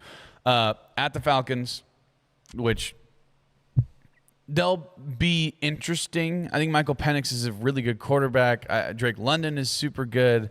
Dude, lines are already out. This is ridiculous. I went to go look at Lines futures. are already out? Are you kidding me? Chiefs on Monday Night Football to open the season are -2.5 against the Broncos. Okay. Sunday Night Football against the Colts, the Chiefs are -5.5. That seems big At the to Dolphins, they're -7. This is ridiculous. They're all already out, man. Is there I was just trying to look at what the division numbers were. Right. That's crazy. The Chiefs are +160 to win the AFC West. The Chargers are +190. The Broncos are +225. That's shocking to me. I figured the Broncos would be ahead of the Chargers. The Chiefs to win the AFC are third longest odds. Bills are +500. Ravens are +500. Chiefs are +750. So it feels like all the bettors are higher on the Chiefs and Patrick Mahomes. They would assume that he's going to be back, and this is going to be a bounce back year. And it's hard, again, to bet on against Patrick Mahomes. But at the Falcons, that one's going to be tricky, I think. I think you're looking at it probably as I like that 3-game stretch, but at the same time, the Falcons can be sneaky. I think Michael Penix is going to have a big step up, and they have a secret weapon, Tua Tagovailoa. I don't think that should be a tough game. I think the Chiefs need to go 3-0 in that stretch. Sure. We'll see how it goes. Then they have the Cardinals, who I believe, as of right now, Jacoby Brissett is their starter. Unless they traded away Kyler Murray. Unless they go with Carson Beck. The law firm of Beck and Love. Brissett? No, Beck and Love, Jeremiah Love. Jeremiah Love. I forgot about that. That was their first-round pick. So we'll see. I don't know if Carson Beck will get the nod. Maybe he will. Jacoby Brissett is not good enough to lead the Cardinals to anything. But Carson Beck, it's hard to bet on a rookie like that. Here's why a nice 3-game stretch. Here's why the Chiefs have to start strong in their first 4 games before the bye week. Broncos at home, Colts at home, and then at Dolphins, at Raiders. You have to start strong because then, even if you're 3-1, your next 3, Chargers, tough game at home. Tough. At Seahawks, at Broncos, everybody would take 2-1 in that stretch. You need to also go 3-0. Jets, Falcons, Cardinals. I'm sorry, but you do, because your next 3 games are all on the road, at the Bills, on at the Rams, at the Bengals. Yeah, that's going to be very tough. After that, it's difficult too. The more I look at this, the more I don't love this schedule. Because I hate the back third of it. If that makes sense. I mean, is that the after third? the 3 game, yeah, after the Cardinals game, I absolutely hate it. Right. And again, you don't have a bye. Right. That's the thing. And you have 2 Thursday Night Football games in a row, right? You have at the Bills on Thursday Night Football, Thanksgiving. Chiefs are going to lose because that's what happens every year. They lose to the Bills in the regular season, and then they beat them in the playoffs. That happens every year. It's like clockwork. It's like death and taxes. Then Rams on Thursday Night Football. Rams, they have the reigning MVP still there, Matthew Stafford. They have Puka Nacua. They have a really good defense. Sean McVay is a very good head coach. That one's going to be tricky out in L.A. And then you're at the Bengals. The Bengals confuse the hell out of me. If the Bengals are healthy, that's going to be as difficult as the Bills. Exactly. I look at the Bengals still, and I go, man, they should be good. But also, you look at their defense, dreadful. Right. Their defense is awful. Their offensive line is not good. Joe Burrow is obviously Joe Burrow, right? And they still have T. Higgins. They still have Jamar Chase. I mean, they have really good wide receivers, but they paid them a lot of money. And now, all of a sudden, you have no money to spend on your defense, and it certainly showed. So the Chiefs can put up a lot of points up there in Cincinnati. But again, it's going to be late in the season, and the Bengals are probably going to be vying for a playoff. And the Bengals, for some reason, think that they have a rivalry with the Kansas City Chiefs, even though the Chiefs don't believe that. So that one's going to be tough. So you have that's probably the toughest 3. I'm actually going to say 4-game stretch. This is going to be the toughest 4-game stretch because after the Bengals, you have the Patriots. Well, then you have the 49ers after that. And the 49ers, yeah. Which those games are at home. So I don't buy the 49ers those, this year. But I just don't buy them. I mean, but they're always going to be in the game, it seems like. Yeah, but the Patriots are reigning Super Bowl runners-up. Now, I know. They had an easy road to get there, and they got throttled in the Super Bowl. A fraud of a quarterback. Well, I'm. You're not gonna like this.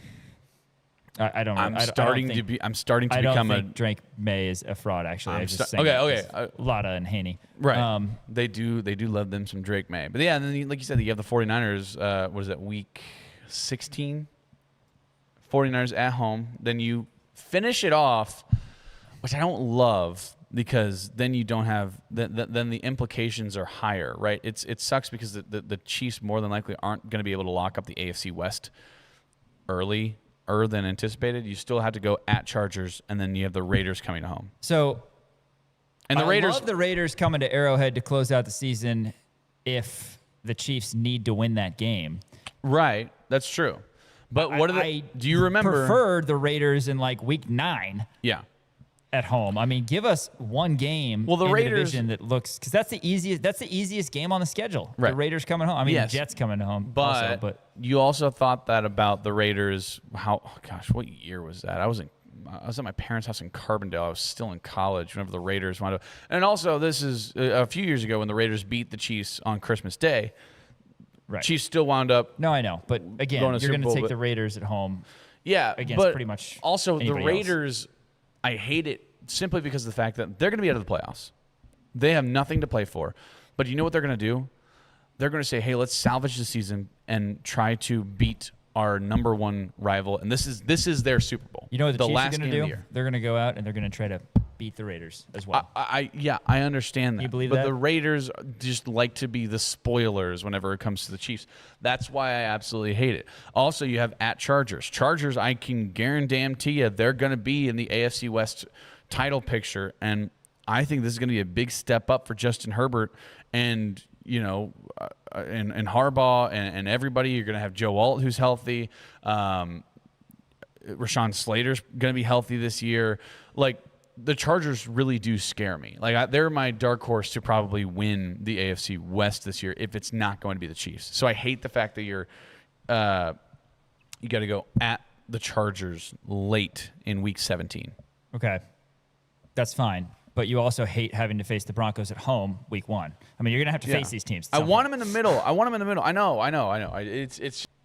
I mean, I think you got to go 3-1. Yeah. And you're not going to feel good if you lose to the Dolphins or the Raiders.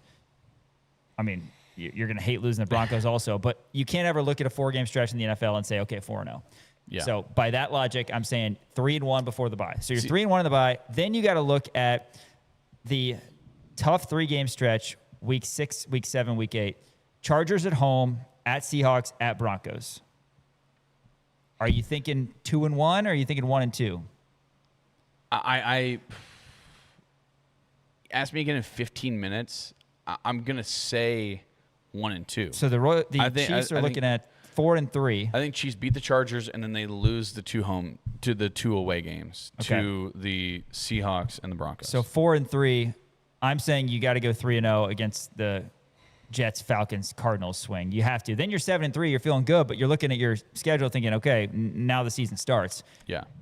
Let's look at the 3-game stretch after. All 3 are on the road, at Bills, at Rams, at Bengals. Yeah. I mean, that's not great. But the Chiefs are going to know who they are at that point. And that's the thing. That's why I hate playing the Broncos and the Colts in week 1 and week 2, because the Chiefs aren't going to know who they are. Neither will they, right? But what happened last year or 2 years ago or whatever it was, whenever the New Orleans Saints were just the best team in football for the first 3 weeks of the NFL season, and then what happened to them? Just dreadful, right? So, like, that same exact thing can happen, and if you get off to a tough start, it can just start that spiral earlier. Chiefs, I think, win at home against the Broncos week 1. Colts is the one that I'm looking at, where I think the Colts are coming off of a relatively okay season last year, and they're going to be thinking they're hot stuff, waltzing into to Arrowhead, Sunday Night Football. Like, that game really scares me. But when you have Bills, Rams, Bengals all later in the season, Chiefs are going to know who they are. And if it's who the Chiefs have been over the last 8 to 9 years, then you're feeling kind of okay. If the Chiefs play as they did when they were going to 3 straight Super Bowls and winning 3 in 5 years and all that, what they did is they beat good teams consistently. Yeah. They won those coin flip type games. So by that logic, you go 2-1 at Bills, at Rams, at Bengals. And no, that's not easy. But if that happens, then you're at 9-4. Patriots at home, Niners at home. Win your home games, 11-4 at Chargers.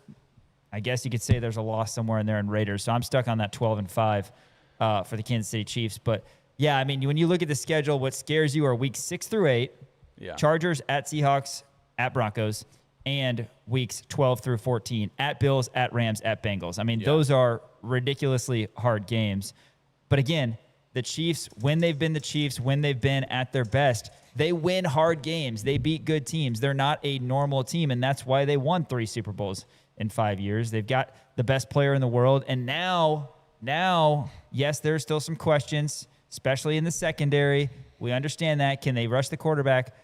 But now the Chiefs have a run game on offense. That's big. And now they should be healthy at the wide receiver spot. They should have some consistency. We'll see. But, yeah, it's tough. I mean, everybody's got to play everybody. Everybody's got hard games. Chiefs are no exception. Yeah. I'm going to go. This is going to take me 30 seconds to do. Win against the Broncos. Loss against the Colts. I'm going to do this on 2 different hands. Win against the Broncos. You're going to run loss out of against the fingers, Colts. just so you know. But the rest of them go. So you start off 1-1, 2 wins against Dolphins and Raiders at their place. Now you're 3-1 coming off of and then you're heading into the bye. You beat the Chargers off the bye because the Chiefs never lose off the bye. So you're sitting at 4-1. I think you lose to the Seahawks at their place, and I think you lose to the Broncos at their place. Now you're sitting at 4-3. You were 4-1, now you're 4-3. Now you start to hold your breath a little bit. But then you have the 3-game stretch coming up. So you got Jets win, Falcons win, Cardinals win. So now you're 7-3. You lose to the Bills, 7-4. I think you beat the Rams on Thursday Night Football the next following week. So now you're sitting at 8-4. You beat the Bengals at their place. So I think you go 2-1, like you said. I think that this is so tough because I don't have an AFC West loss. No, I do against the Broncos. I think you lose to the Patriots on Monday Night Football after beating the Bengals in Cincinnati. You beat the 49ers. You lose to the Chargers.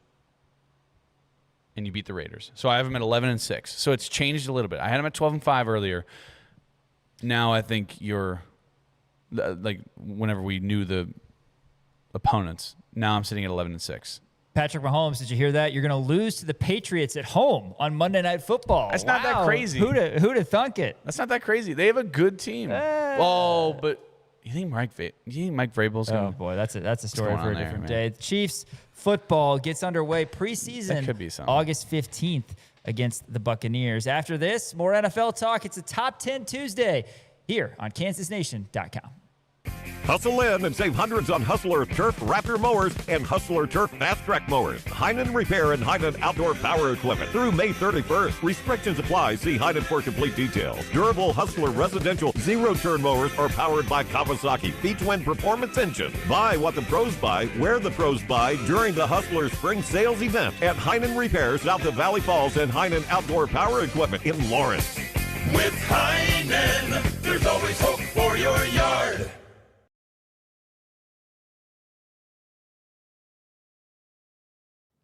Haney and the Hawks is presented by Jefferson's with 2 Lawrence locations. Home of the best wings in town, 21 signature sauces. You got to check them out.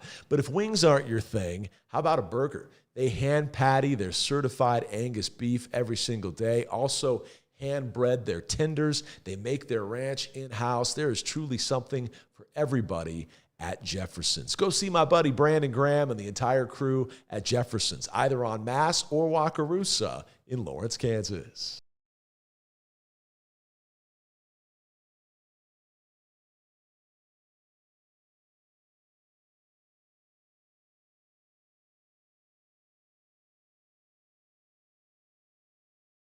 $9% APR or choose a $3,500 customer bonus. Get up to a $2,500 customer bonus on 2026 Tiguan models. This is what the good life looks like.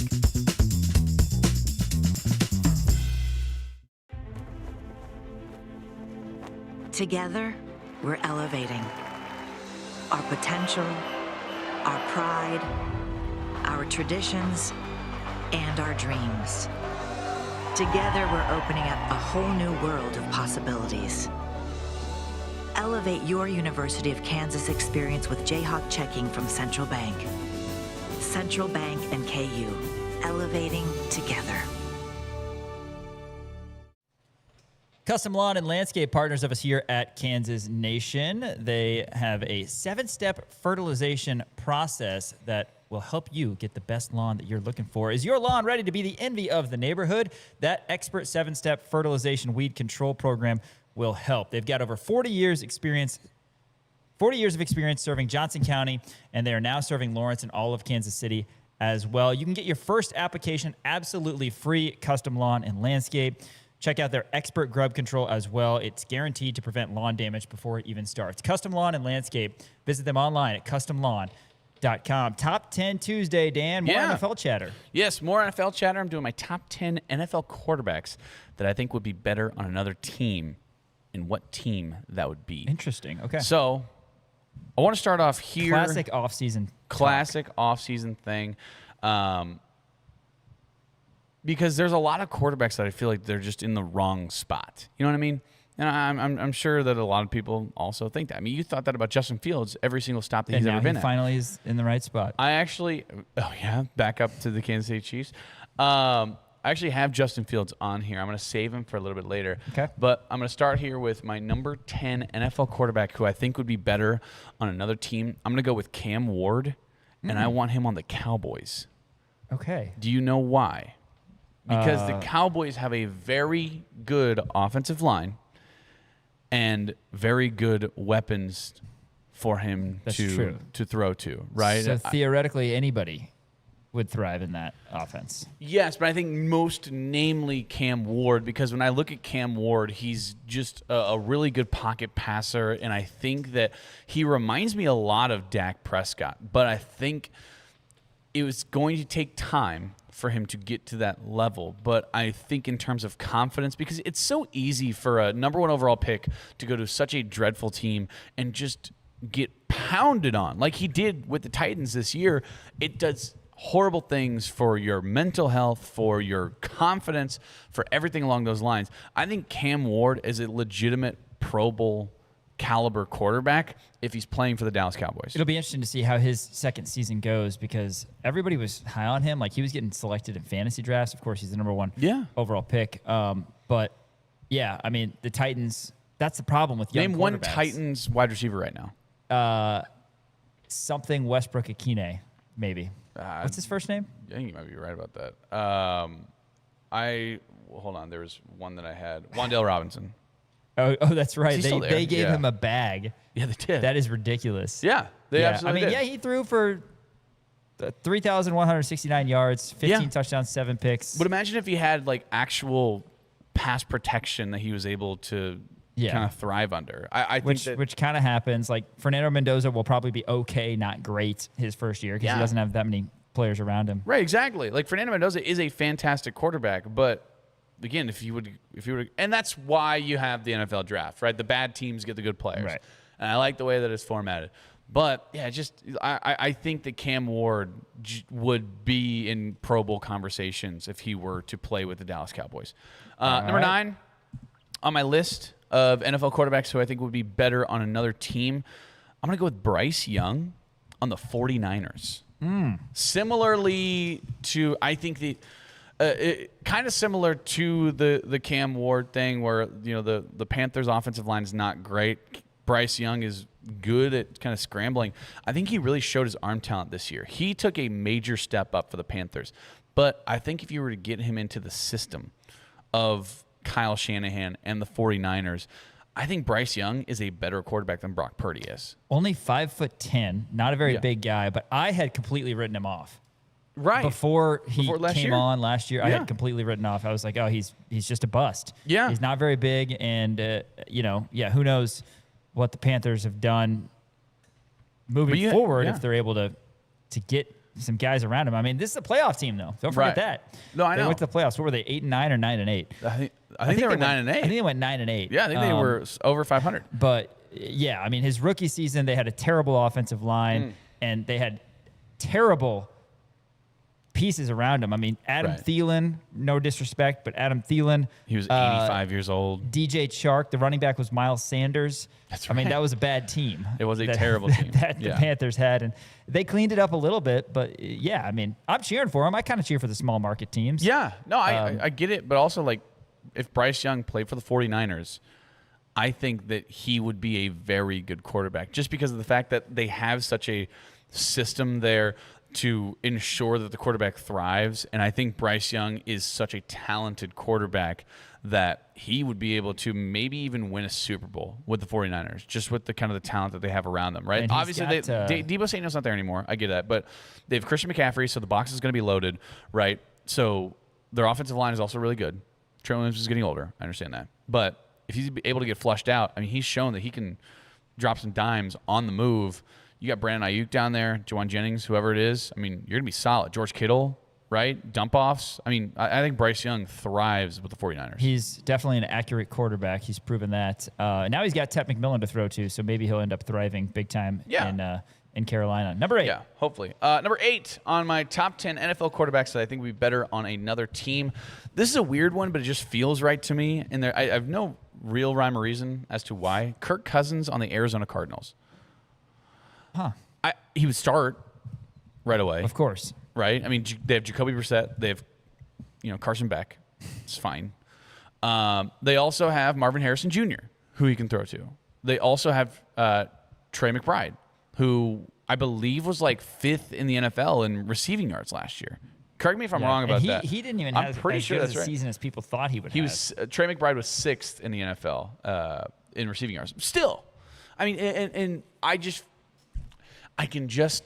can't you just see him in that Cardinal red? I don't know. That one's more based on vibes. He does look weird in the Raiders uniform. I don't know what it is. I hate it. Yeah. Absolutely hate it. Also, like, he's not going to start there. Like, they're going to have Fernando Mendoza. Like, they spent the first overall pick on Fernando Mendoza. He's going to play. Yeah. You know what I mean? You bring in Kirk Cousins, I guess, as a veteran voice, but like Kirk Man, Cousins pay him doesn't a want lot. to do that. Kirk Cousins wants to play football. Where is he going to play football? Who else more so needs a grizzled veteran, that veteran kind of guy who you bring in to kind of shape win it around, 6 games for you. Yeah, it's got to be Kirk Cousins. I don't think hate it. Kirk Man, Cousins. I think so far you're not doing terrible. On this. I like All it. right, I like that. Yeah, so I really do like Kirk Cousins on the Arizona Cardinals. At number 7. I have them listed, but I don't have them numbered. I have JJ McCarthy to the New York Football Giants. That's the first one I don't see. Why? I think They got Jackson Dart. Yes, I think JJ McCarthy is a better quarterback than Jackson Dart. I think JJ McCarthy would thrive with the New York Giants. They have a solid team around them, right? Their defense is really good. And who did they just bring as their head coach? John Harbaugh. I think that would be fun. And here's the thing, he's kind of in purgatory right now. You don't think he would be better on the Giants than he would with the Vikings right now, who just brought in Kyler Murray? I have no idea. It's impossible to know what his role is going to be, other than he'll be backup quarterback. It sucks that he got hurt. I think it really stinks that he got hurt. He did have a stretch. What was this guy's name? That was the worst of like down the stretch for fantasy or anything. Like all of these, we talked about this at some point at the end of the season. It was like week 15, 16, 17, 18 in the NFL. It's like, what are we doing right here? Right. I mean, there are some injuries, but then you have guys sitting out, and you're starting. Look that up. It's Max something. My computer's frozen. I feel like it starts with an F, maybe. Yeah, Max Brosmer. Max Brosmer is who it was. But it was Carson Wentz for a little bit.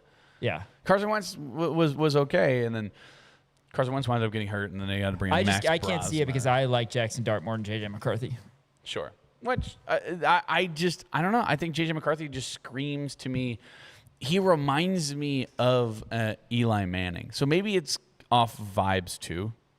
Could be, if you go by that logic. But I would see J.J. McCarthy being a Giants quarterback and then having a fun young quarterback battle between Jackson Dart and J.J. McCarthy. I think J.J. McCarthy would win that starting job. Jackson Dart was nice, right? And they have good weapons around them, right? And Malik Neighbors is going to be back this year, so another fun weapon. Offensive line is I don't believe the offensive line is great over there for the Giants. But no. I don't know. I like J.J. McCarthy with the Giants. I think that he would be better there than he would be with the Vikings. Number 6 on my top 10 NFL quarterbacks who would be better on another team. I think you'll like this one. I have Baker Mayfield to the Seattle Seahawks. I think that Sam Darnold is a fine, serviceable quarterback. He won the Super Bowl this year. Baker Mayfield, I love Baker Mayfield. for the Seattle Seahawks would be so much fun. It would be. Oh, my gosh. Could you imagine him just hitting JSN Big show. down a seam? Yeah. Or, oh, man, that would just be a blast. How about the fact that the Rams had him? I guess they've got Stafford, so they're doing fine. But Yeah, they're fine. the Browns have him. And it's not like he's bad with the Buccaneer. I mean, he He's actually had to deal with a lot of. I mean, Evans being hurt, Right. Godwin being hurt. Yeah, there's been a lot of. Yeah, I think that the Seahawks would be Messiness. a perfect place for him to go. And honestly, if Baker Mayfield were to come, let's say, just for the sake of argument, if the Seattle Seahawks were to ship off Sam Darnold somewhere else, not that they're going to because they just signed him to a multi-$100 million deal, but let's just say if Sam Darnold were to get injured or traded or whatever, I think if Baker Mayfield comes into the Seattle Seahawks, I think that they could win the Super Bowl again. And I don't think that's out of the realm of possibility. I do like that. I think it's fun. Granted, you put any quarterback on the Super Bowl champs, you're probably going to think they're going to. Sure, I get that. Yeah. What What if Patrick Mahomes went to the Seattle Seahawks? Yeah. Okay. Right, yeah. right. Of course. It Of would course be he fun. would. You know what I mean? And this is more so for like quarterbacks who just feel weird where they are right now. And I think he's fine with the Buccaneers. Obviously, it was the career resurgence that he needed to be they good. will continue to win 9 or 10 games. Every year. They'll go. Yeah, no, exactly. You're exactly right. They'll go 9-8 or 10-7 every single year. Yeah. They'll probably make the playoffs and lose in the first round. Right. That's what'll happen every single year. But if he were the Seattle Seahawks, I think Baker Mayfield is a Super Bowl MVP. I don't think that's crazy to me to say. Number 5 on my top 10 NFL quarterbacks who would be better on a different team. I have Tua Tagovailoa to the DC Defenders. I was going to say, this is not an NFL team you're going to send him to. No, he is bad, and I think he should be out of the league. He should be. You know what? Maybe he'll find a new home. He was he was fun for a while, though. Well, and the poor guy, the concussions, head man. injuries. Yeah, he needs to actually stop playing football. He's going. He really does. He should have. I thought he absolutely was going to. Then at the end, I really like the ink. Yeah, that's fun. The TT. Oh, it's fun. That's fun. I think there's supposed to be crosses. His full name is Tuaniga Manuelopaloa. Donnie Tagovailoa. His middle name is Donnie. Donnie. Donny. How about that? Great name. What are we doing? Great name.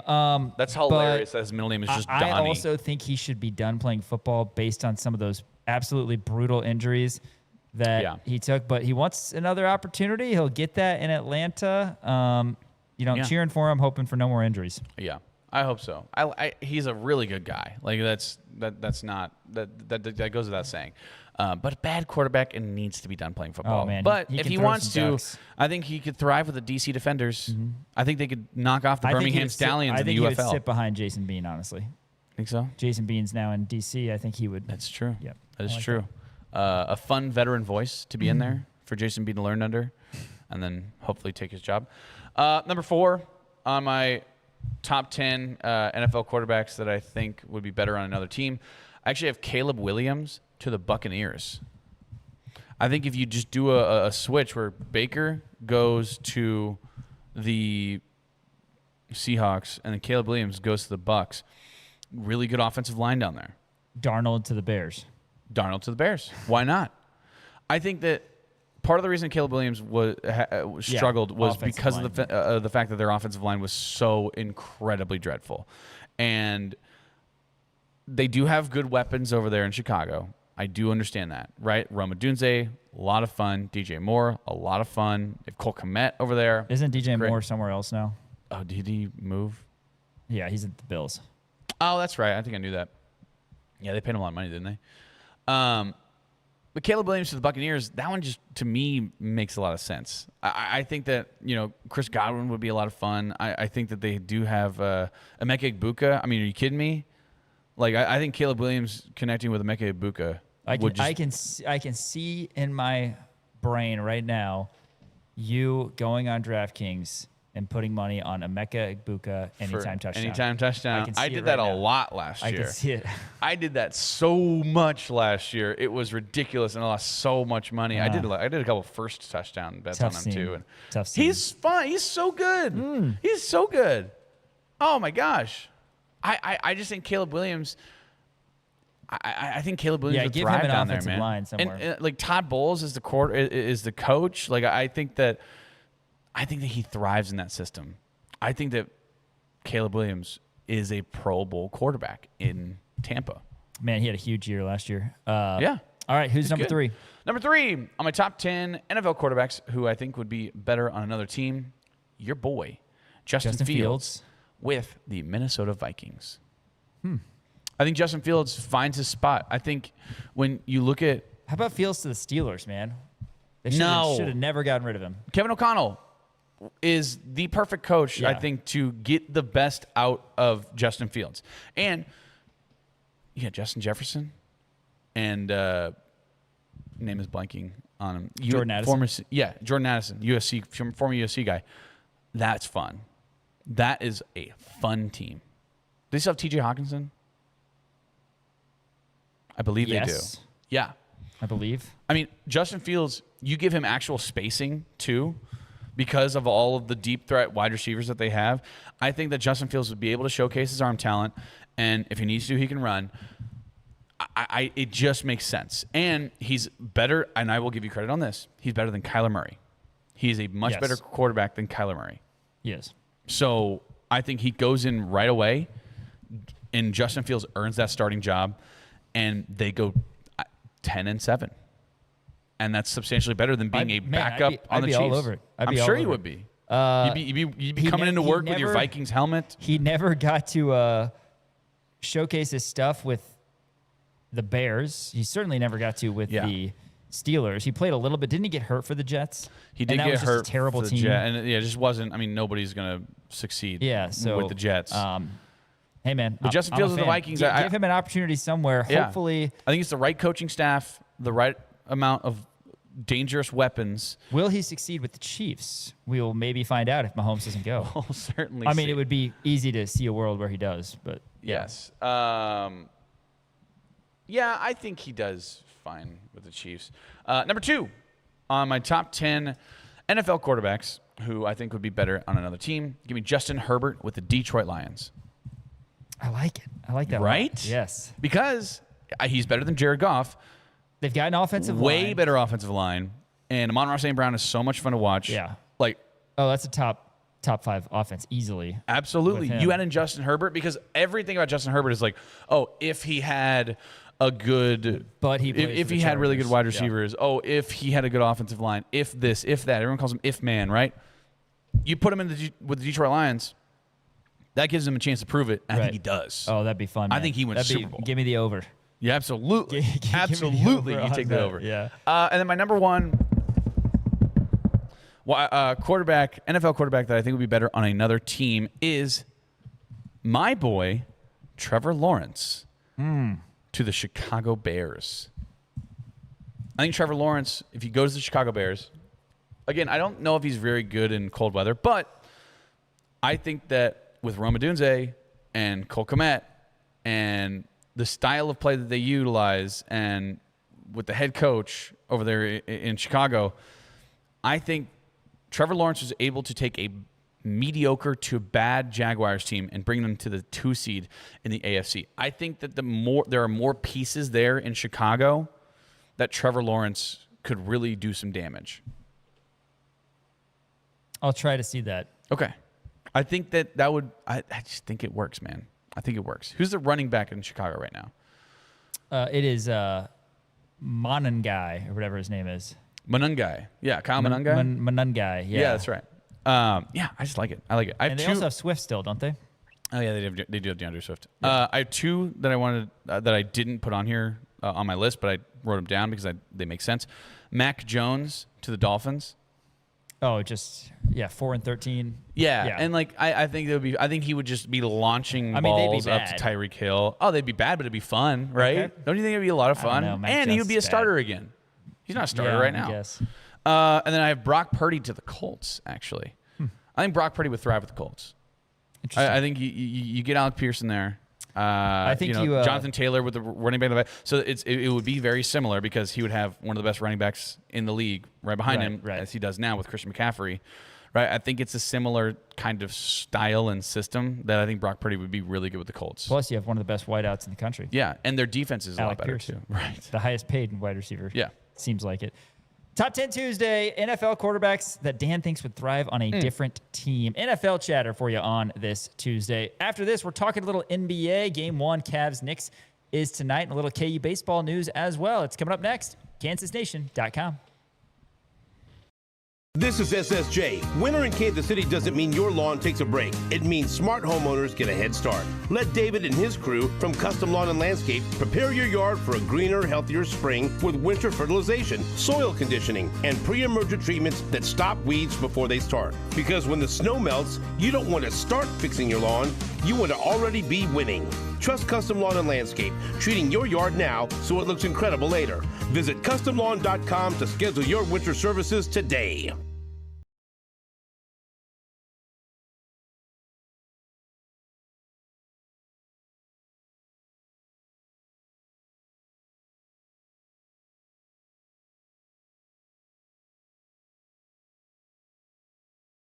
APR. Get into a 2026 Prius plug-in hybrid for 1.99 APR. Adventure in every charge. The 2026 BZ Woodland, and CHR models now 0% APR.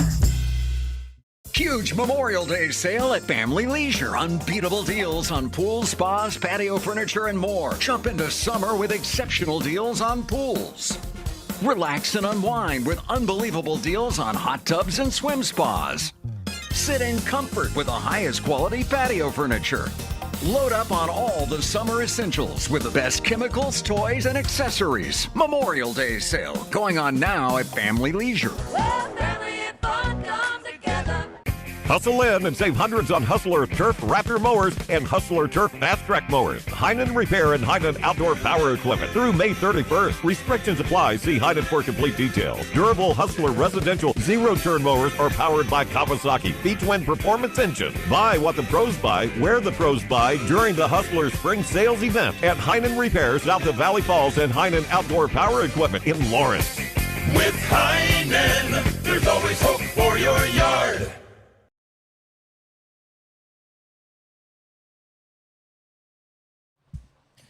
Big news around these parts. KU baseball, the 1 seed in the Big 12 tournament. They are taking on either BYU, Baylor, or Texas Tech Thursday at 2:30. We'll have coverage of that, of course, kansasnation.com and across socials at the Kansas Nation, Twitter, TikTok, Instagram, and kansasnation.com, as I've said. But some news came out a little bit earlier today, unsurprisingly, but something worth mentioning. Yes. Dan Fitzgerald, KU baseball head coach, wins Big 12 Coach of the Year. Back-to-back for Coach Fitz and Dan. 7 Jayhawks earn all Big 12 honors as well.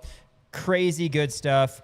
KU goes 22-8, wins the Big 12 title outright. First conference championship since 1949.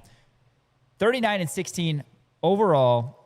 And Fitz is the first back-to-back Big 12 Coach of the Year since Augie Garrido did so back in 2010 and 2011. 4 seasons, Kansas goes from last place to first place in the Big 12. Yeah, and obviously rightfully so, right? I mean, you look at what Coach Fitz has been able to do over these last 4 years that he's been here. He has been on a meteoric rise, if you will, in terms of KU baseball and all the talent he's been able to bring in and what he's been able to squeeze out of all of these players that he's brought into this Kansas program. So, yeah, I mean, congratulations to him. Also, you had Tyson LeBlanc and Bodie Ray, both were all Big 12 first team. You had Cade Baldridge, Josh Dykoff, and Dominic Vagley were all Big 12 second team.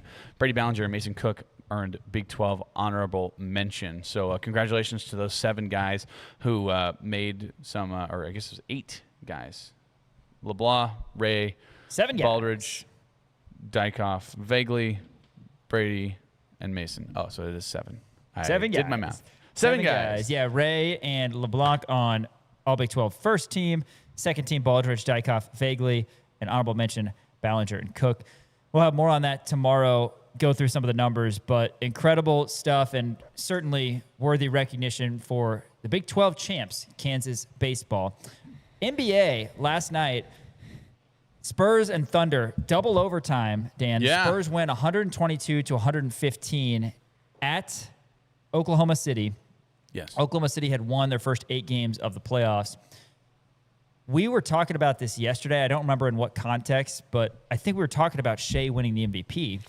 Yes. Shea Gilgeous-Alexander won back-to-back MVP, and we started talking about, well, who would you take above him? And I immediately said, Luka, if you're going to start a franchise. Yeah. I said, Luka. We talked about Anthony Edwards, that sort of thing. And then a little bit later, I said, well, Wemby too. Yeah. I'm convinced, man. All I needed to see was that game last night on the tiniest of screens. All I needed to see, and we're going to have a photo pulled up for you here very shortly of the screen picture of the screen that we were watching the Spurs Thunder game on because of the weather in the area. And do we have that picture showing right now? I mean, look at this. Of course, it was a commercial, so you can't see the game. But that is the size difference of the TV where the game was showing it's versus literally like 6 inches. The Doppler radar. I mean, what are we doing here? Which, anyway. by the way, maybe the oldest thing about me is I love watching the weather. Oh, me too. I love you could it. burn hours doing that. But also at the same time, it's like, I was trying to watch the game. I want to watch this game too. Go split screen. You know what I mean? Yeah. Like, I mean, I couldn't even tell Alex Caruso from Jalen Williams, man. I mean, it was ridiculous. Alex Caruso, by the way, went off. He had 8 threes. He's great, yeah. The bald Mamba absolutely killed off the it. bench, too. 31 points off the bench. Yeah, not too shabby. Dylan Harper, we haven't talked about him a lot either from Rutgers. Yeah. He had 6 steals. He's becoming one of the best players in the league. There's conversations on if Dylan Harper would go number 1 in this year's draft. This box score is 7. 7 he ended up with? That's 7 crazy. steals. That's crazy. Well, a rookie. I like the defense was so good too. I mean, like you talk about Wemby, but like Chet had a really good block at the end of regulation that would have been the game winner for Wembanyama. Yeah, but look at Chet's numbers. He goes 8 and 8, I think. Why don't you give me Wemby's numbers? I will give you Wemby's numbers. Victor Wembanyama he had 41 points and 24 rebounds. Yeah, that'll play. That dog will hunt. A couple blocks. He had an unbelievably only had 12 free throws too. Unbelievably clutch 38-foot three in transition to tie the game at the end of the first overtime. Give me him over anybody at this point, and he's still really young. Wemby is top Stephon tier. Castle, by the way, is so much fun to watch. He's also did you see awesome. that dunk towards the end of regular? Oh my gosh. the Spurs are great. I mean, you look, they've got Stephon Castle, they've got Devin Vassell, they've got De'Aaron Fox, who didn't even play last night, and they've got Wemby, Dylan Harper.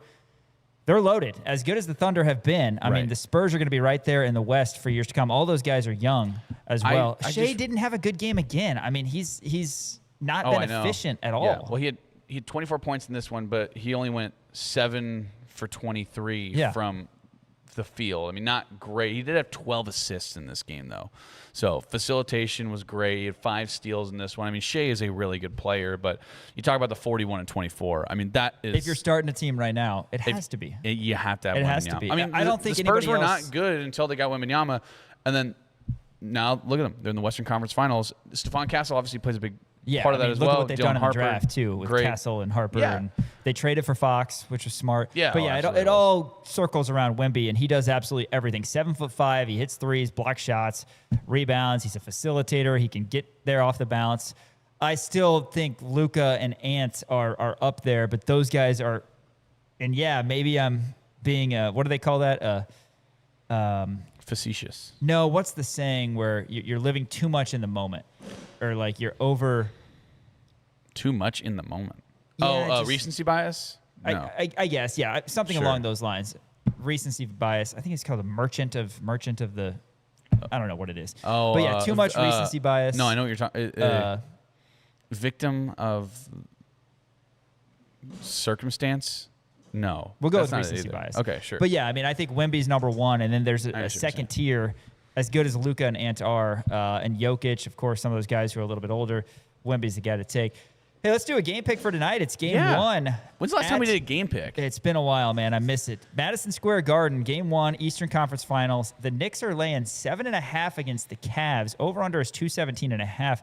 James Harden has not been good for the Cavs, but Donovan Mitchell has been, and they've got really talented bigs and some three-ball shooters as well. Who do you like to cover here? So I think James Harden comes back and has a really massive game in this one. I think he hits a lot of threes. I think that we see a big-time James Harden game in this one. I love the Cavs on this line, on the plus 7.5. I think it's going to be a much closer game. We're going to see a lot of points from both. If you're talking, over-under is 217.5. Yeah, I'm going to go ahead and take that over in this game just because I think we're going to see a lot of scoring from Brunson. We're going to see a lot of scoring from Mitchell. We're going to see a lot of scoring from James Harden as well. I think Karl Anthony Towns, he's at 19 right now, over under 19 points. I love that over. I'm going to hammer that over. That's my one player prop for the day. More KU baseball talk. Of course, we'll talk a little NBA, the basketball tournament. Henry Greenstein, KU Mailbag. Full show tomorrow, as always, on Wednesdays for Rock Chalk Sports. Thanks to everybody who's been watching live on Facebook, live on YouTube, and KansasNation.com. For Elijah Schmidt and Dan Courtwright, Sean Kellerman saying we'll catch you tomorrow from 4 to 6 on ESPN Kansas City.